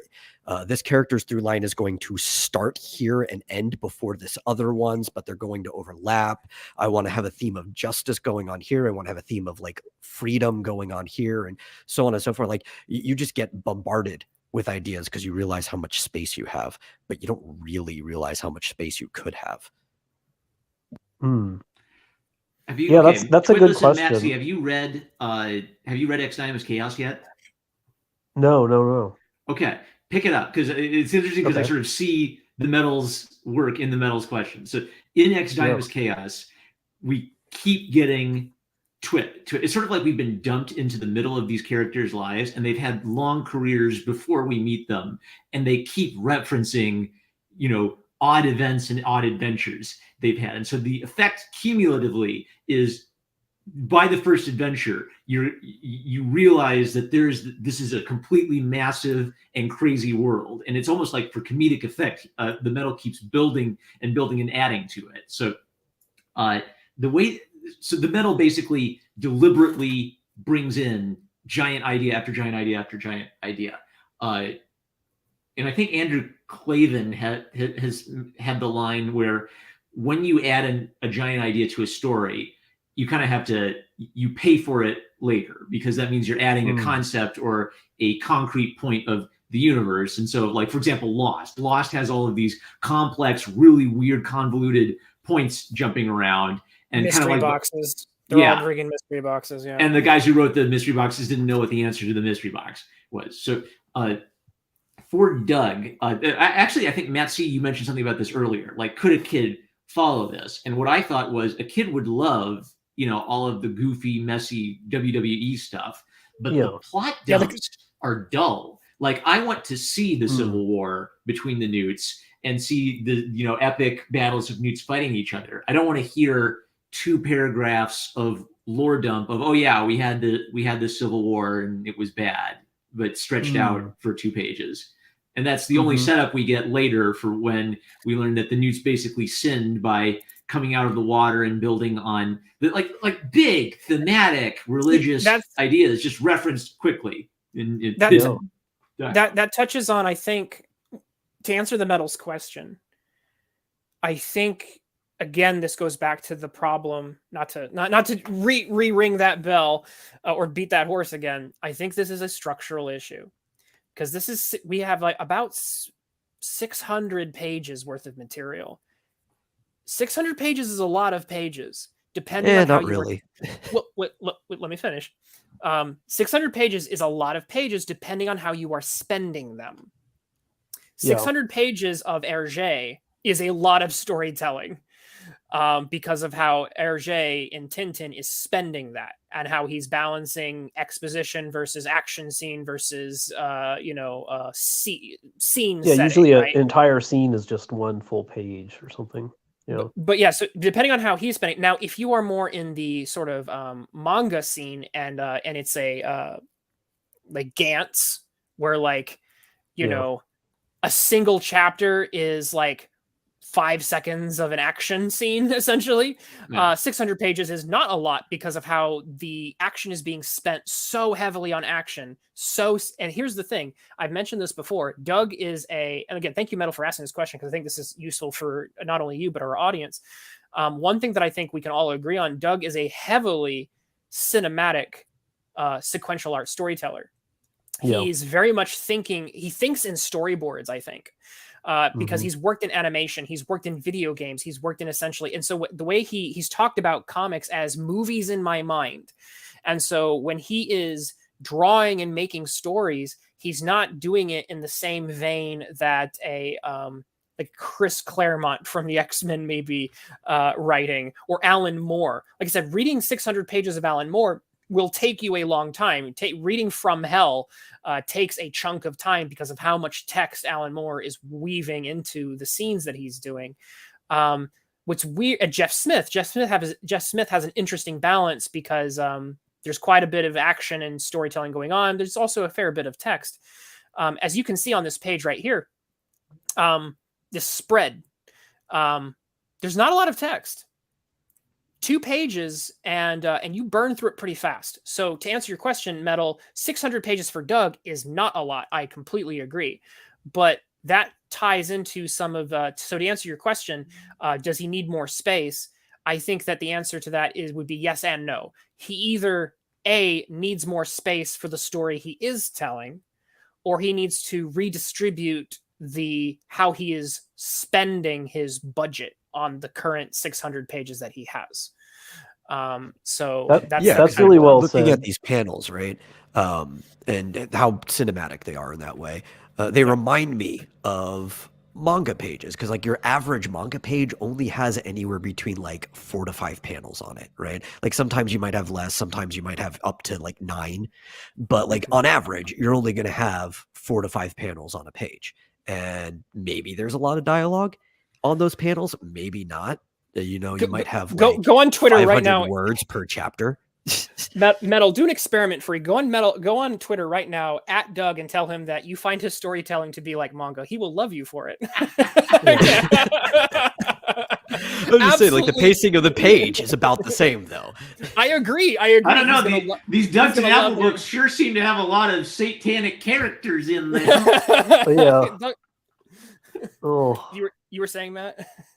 What I just want to say, like, from what the Metal was describing with feeling cramped with how much story space he discovers he needs as he writes, and it sounds like it's really about themes and building up to those themes that causes that cramping.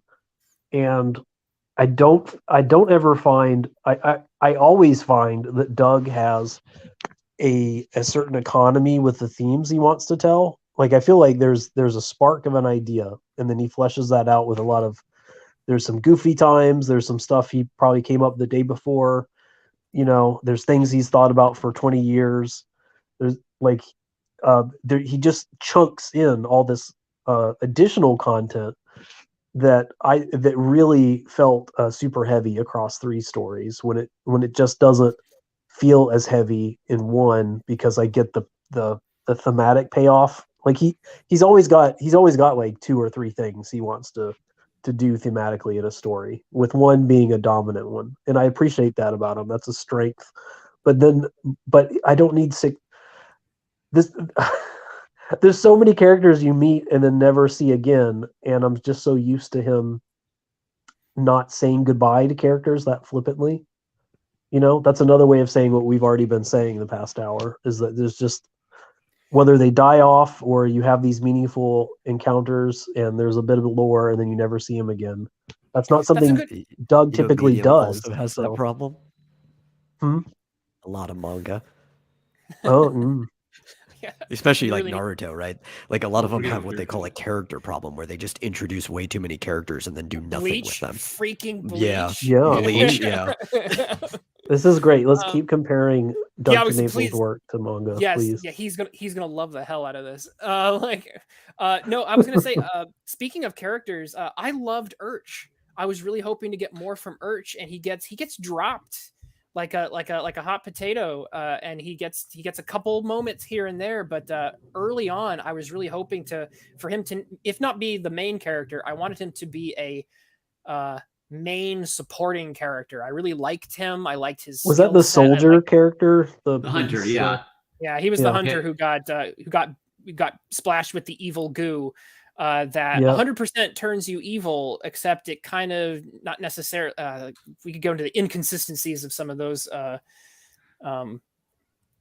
analogies. I wanted to like when you were talking about this as a codex to Doug, I wanted to talk about that specifically. So Black Mud is ingenious in the sense that it's a little kid's idea of how changing from good to evil works, but it's a basket of problems too, because there's a literal thing you can do to magically change someone evil. So then the question that arises, well, what happens to agency?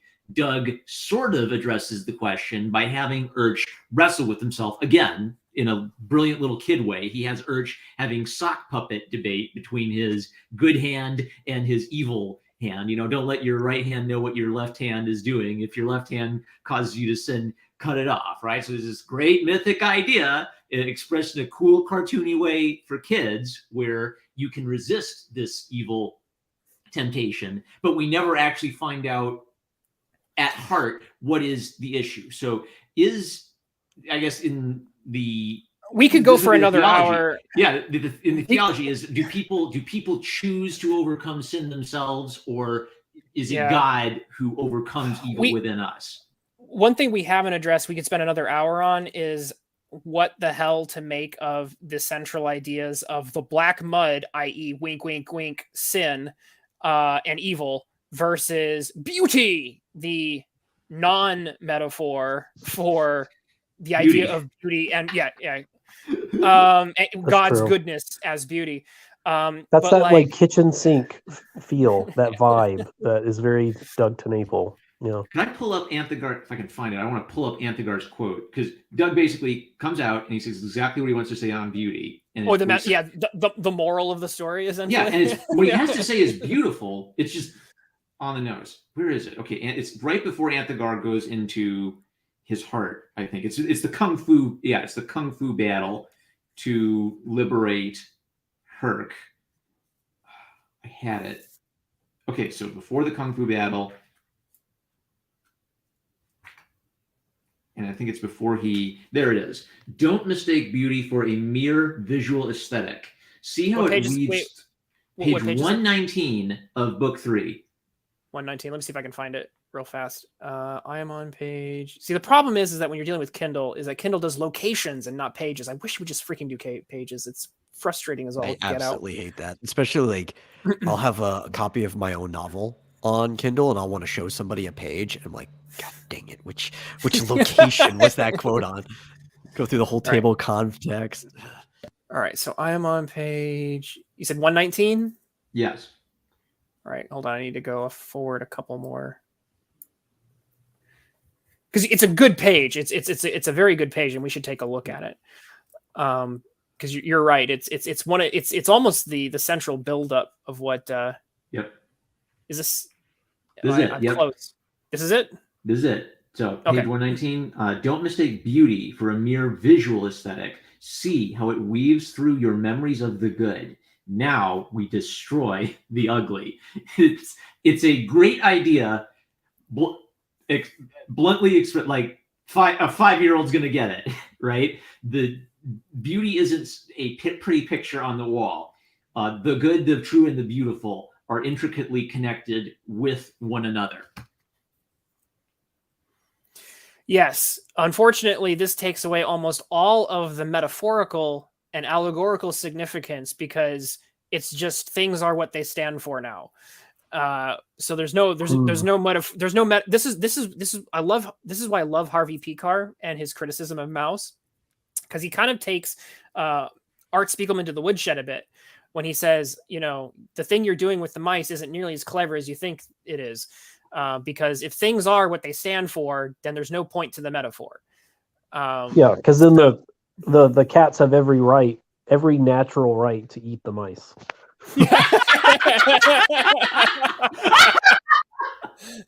Oh, no. I'm serious. Yeah, I mean that's what he's alluding to, right? That's the idea. The metaphor is actually working horribly against in the complete opposite direction that you want for a Holocaust story, obviously. But yeah, I was gonna say we got to quote that. We got to clip that one right there. Matt's ongoing relationship with Mouse.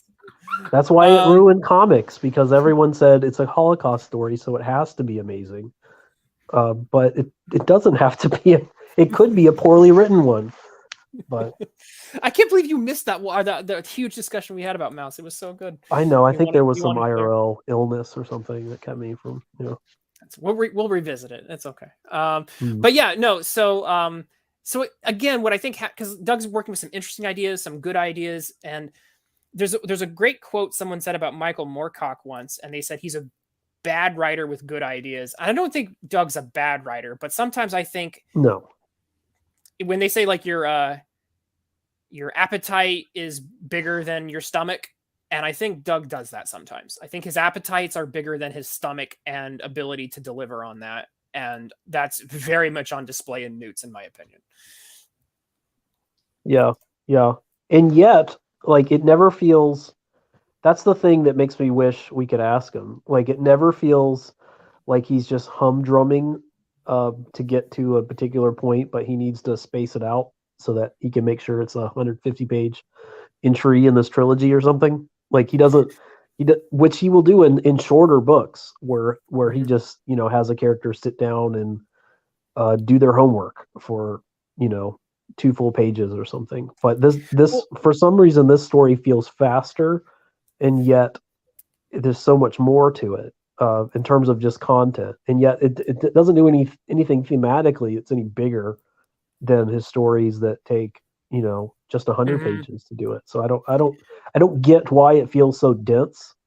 I wonder what his motivation. It's almost like he's being paid by the ink or something rather than the page, because he just makes these really dense stories that often don't go where I would expect him to be able to take it, where I've seen him take it before. Mm-hmm. And yet it always looks like he very passionately, like he's loving drawing all this, but I just assumed every time he likes drawing all this stuff, it's because he's got a plan for every page, and it didn't feel like most of the stuff needed to be. Most of the stuff wasn't telling the story, turns out, to me at least. But I understood it a lot less than you guys. So artistically, I think there's some cool moments. The Mike Mignola one being one. There were some moments that I thought were a bit phoned in, if I'm being honest. And again, I think that might be because of the amount of pages he's delivering on. But Sissy, especially, like you can see it even on the page here. There are moments where Sissy looks kind of slapdash thrown together. And I don't know if it's as bad on this page, but there were pages where I looked at Sissy and I was like, that looks like more of a rough sketch that you did on your storyboard than a fully rendered image. that's interesting. So I can't think of a time when I've caught him doing that, but that's neat that you were able to pick up on like a rushed panel or something. I could be wrong. I'm not an expert on that, but with Sissy in particular, there were moments where I was like, that doesn't look great. This page is I think fine. I think it's all right, but there were moments. Well, with Doug and female characters, he tends to. Well, overall, and we can probably start wrapping up here. But I'll go first and say a few thoughts here. Well, actually, let's chat saying anything. Edming says novel, share your novel at the Metal. And Ray Cortex says, wasn't Nnewt's originally a webcomic? Is that a fact? I'm not familiar that could with explain it. Ratfist was originally a webcomic, and it was his first webcomic. So if it was, it would have to be post Ratfist to be a web. If it were a webcomic. Neostar says, Doug never struck me as a guy who would write or create stories haphazardly. With that said, I've only read a few of his books and at least 2 cartoons he worked on. So to start wrapping things up, I would say that as much as I think that this book shows both the strengths and weaknesses of Doug, and ultimately I think this is probably the weakest thing of his over that I've read, I'd still say that I think Doug at his weakest is still stronger than Gene Yang most of the time at his strongest. If I'm being perfectly honest, handing ice, I think I could hand Nnewt to a kid, and even if all of the flaws and problems exist in Nnewt's, I'm still handing this to the kid, and the kid's probably going to be like, "Oh, I love the fight with the giant monsters at the end," and they're gonna get enjoyment out of that. And if I hand most of Gene Yang's work to a kid, it's going to be like, I don't like this artwork. It's kind of boring. That's probably what you're going to get out of a lot of handing it to a kid. So I'm like, hate to say it, but not hate to say it, I like actually kind of saying this, but I think Doug, even at his weakest, as he's maybe exploring uh, new ways of storytelling that maybe he's not as good at and maybe needs more practice at. I don't know. But still, I think better than a lot of Gene Yang when Gene Yang is at his supposed best. So I think that's an interesting way for me to end cap my thoughts. Doug believes in what he's doing, even when he doesn't know what he's doing. Well, very well said. Yep. So Matt, what concluding thoughts would you leave us with? I can't be more succinct than Marm. That was really yeah. That was breathtaking. I think at the end of the day, like, I'm still impressed that he was able to pull off something so big and so and yet more, like, just as thematically consistent as Cardboard, for instance, which I feel like is, up until now, was his that's arguably his strongest offering, that just has like a whole, like a singular vision that he's trying to accomplish, where all the little clunky bits actually fit into a greater puzzle and isn't just cool things he likes drawing, but actually he, it's fitting a theme, a Cardboard theme, and he does that just as well here. It's just, I don't know. I think I'm still trying to process. It's probably because I probably read it too fast, so I just, like, clearly it's probably obvious to the chat that I read it too fast, so I didn't digest it as well as I have with other books. But I feel like there's just something that still seems missing. It takes a couple of readings, because he hits you with so much. It's like the first reading, wow, and then it's kind of like the second reading is, you can't really get analytical with Doug until the second reading, I think, because it was a lot. It was a lot to read. I'll give it that as well. Even though it goes by pretty fast, it was still a chunk. And it. And artistically, I think he's at his best here. Like, he's hitting the top rung of what he does, and his colorist is at the top of her game, and, like, all of it feels brilliant. But then, like, sinking my teeth into it, I'm just finding a series of fun, like, very, like, coherently strung together, just a series of events happening, and that's where I kind of, and then, like, overly complicated family stories, because he's got more time to do more of that, which bums me out. But it's very competent. Like, I just feel like this one makes me have more questions, because shorter stories, I felt like I knew what he was trying to do, even if I disagreed with it. But this one, I don't know why he made it as much. And part of that does also have to do, like, I guess the Orion character is an explanation. Maybe he just wanted to do that. But yeah, I feel like there's a piece missing to why this even exists. Why 3? Was he 3 times more excited about this story? I don't get that impression. So it could be there might be the commercial side of it. Not to like criticize him for this, but, like, no, it's valid. Yeah, he very clearly has relationships with Scholastic, and the, like, he mentioned it might have been in Nnewt's in one of the other books. He said something like, to my librarians. I've been talking before. I've mentioned before, hey, make friends with librarians. They can make connections in comics for you. Yeah. And Doug, like, specifically called out the librarians and said, to the librarians who have, so, like, he was specifically tying in some of those folks. So it could be the fact that he was pitched an idea and they said, hey, we'll give you a 3-book deal, like, and then there you go. That could just be the missing piece. And then just drawing, like, what kind of things would I like to draw that librarians and kids would enjoy, which is why there's that interesting kind of crunchy 2-layer register that he's known for, but is so kind of, I don't know, interestingly applied here. So yeah, it's a very cryptic, it's a strange book. It's more different from his other books than a lot of his other books are from each other, I think, which is weird. Ultimately, this has not dethroned Jacobus as my favorite Doug work. Jacobus to me is still, to me, Doug is just on a higher, better level on most things. On what he delivers, even artistically. So this did not dethrone. I've yet to see something really to dethrone Jacobus. Although I expect, because when I reread Tommysaurus Rex, that might be the one that does it. But we haven't done Tommysaurus Rex. I read it, but we haven't done it yet, right? Nope, we have not done No, it. we haven't. I'm looking Maybe forward that's to it. Yeah.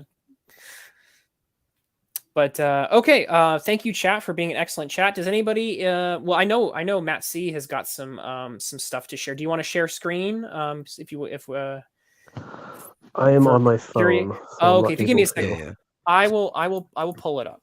Give me a second. thanks. While I'm doing that, does anyone else want to start doing a brief little shill there? Well, I'm on Webtoons. I do Jane Smith, Wannabe Gladiator, plugging away slowly. I'm working on page 106, 107 this week. Nice. Marm, can you drop a link in? Because Yeah, I'll do drop that. a link in private chat, and then I'll post it in. Oh, I can do that too. Okay.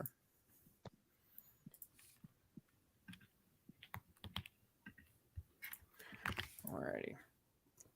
So here we are. Check out. Do you feel like, did you hit a milestone when you got to 100 pages, Marm? Oh yeah, it feels great when you hit one of those big numbers. Yeah. That's awesome. And it's So, looking good. Yeah. Thank you. I do love your. I do like your art style.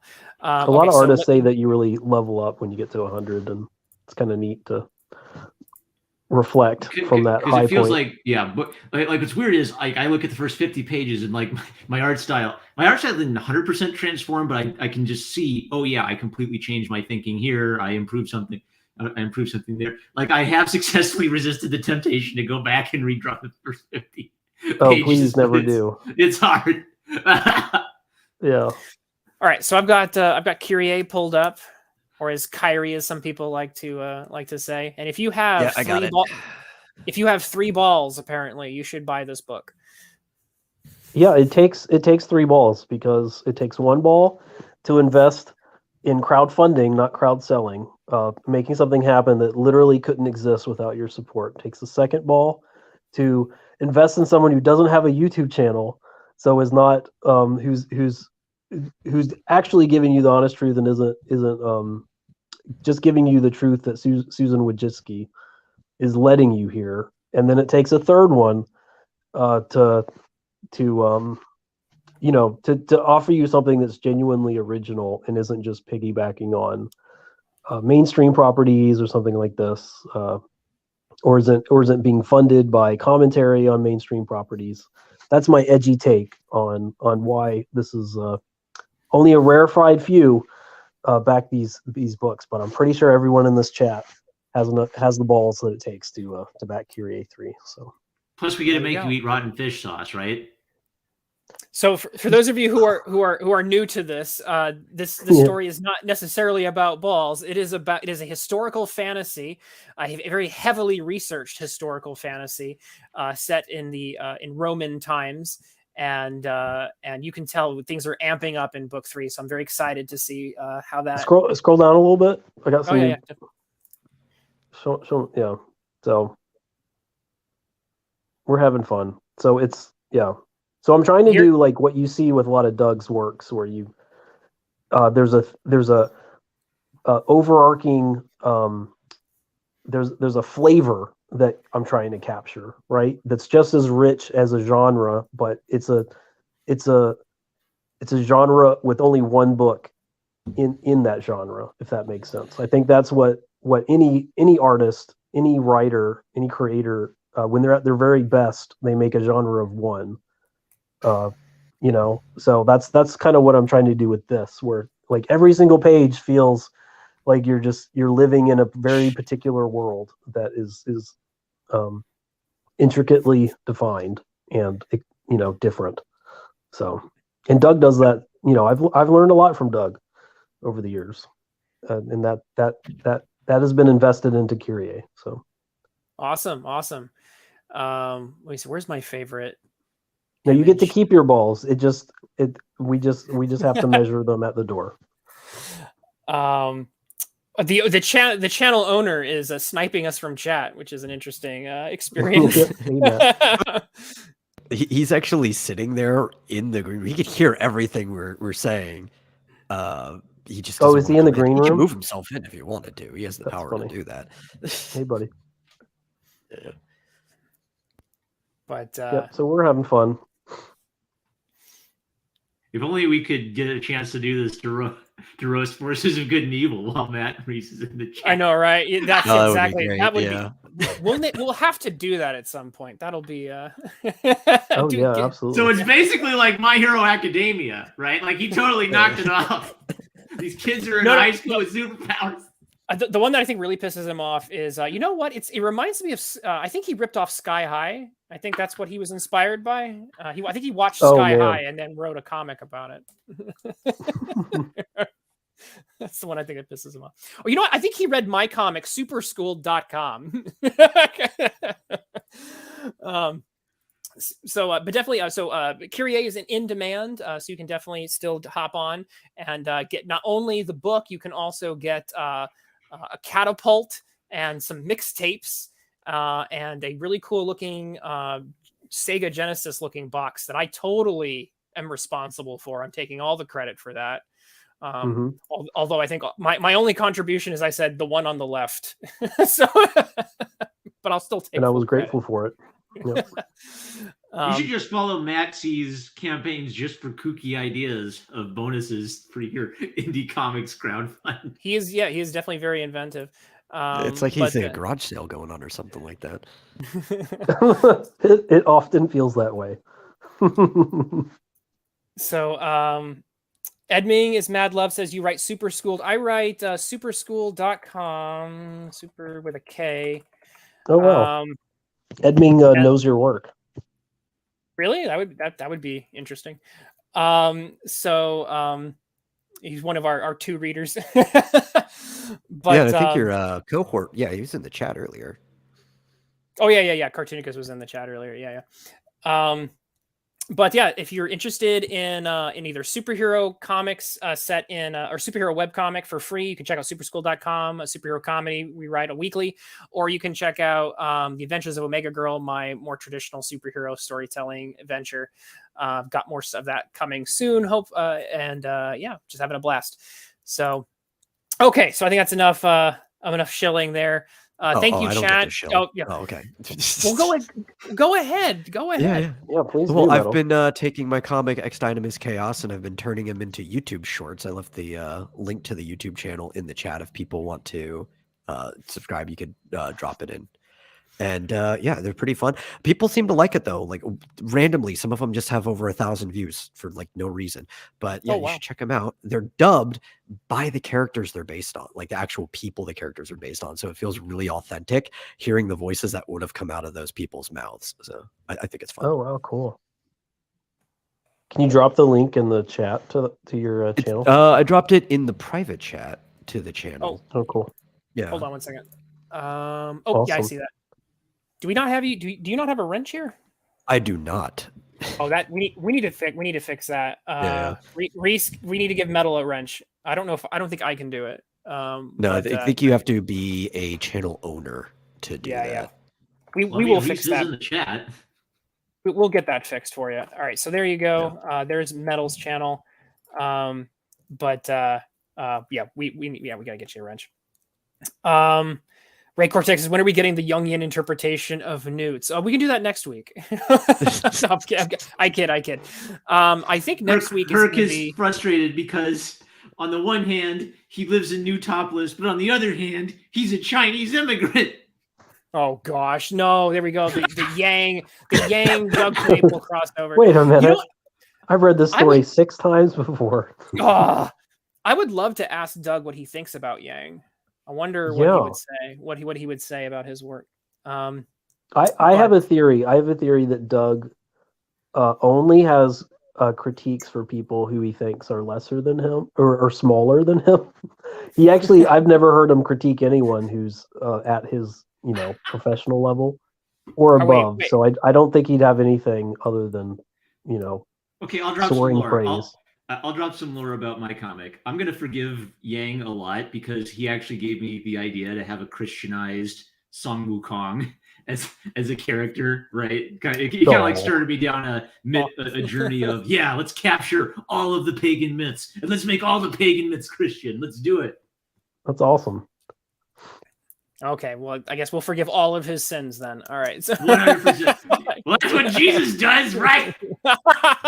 Okay, well, anyway, so I think for next week, I will have to confirm with Reese. I think next week is going to be my favorite horror comic, and I think we're still figuring out what panel that will be, but we'll definitely be continuing Terror Tracks of the Vampire, so come back for that, and come back for us to talk, I think, about horror comics, because for Halloween, of course.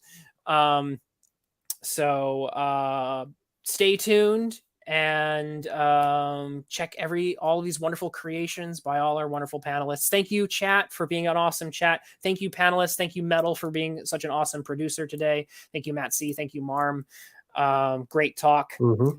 And we'll see you guys next time. And I guess I have to play Matt Reese here to give us our exit. Keep reading comics. Yeah, and I'm sure he'll just kill us whenever he's ready. Yeah, I was like, so anytime you want to swing that axe, Matt. Anytime at all. Should we just leave? Yeah, no. No, because then we don't get the the wonderful. We don't get to rib him. Yeah. Yeah. If YouTube hadn't killed his channel, okay, yeah. Reese. Hello. Kill the show.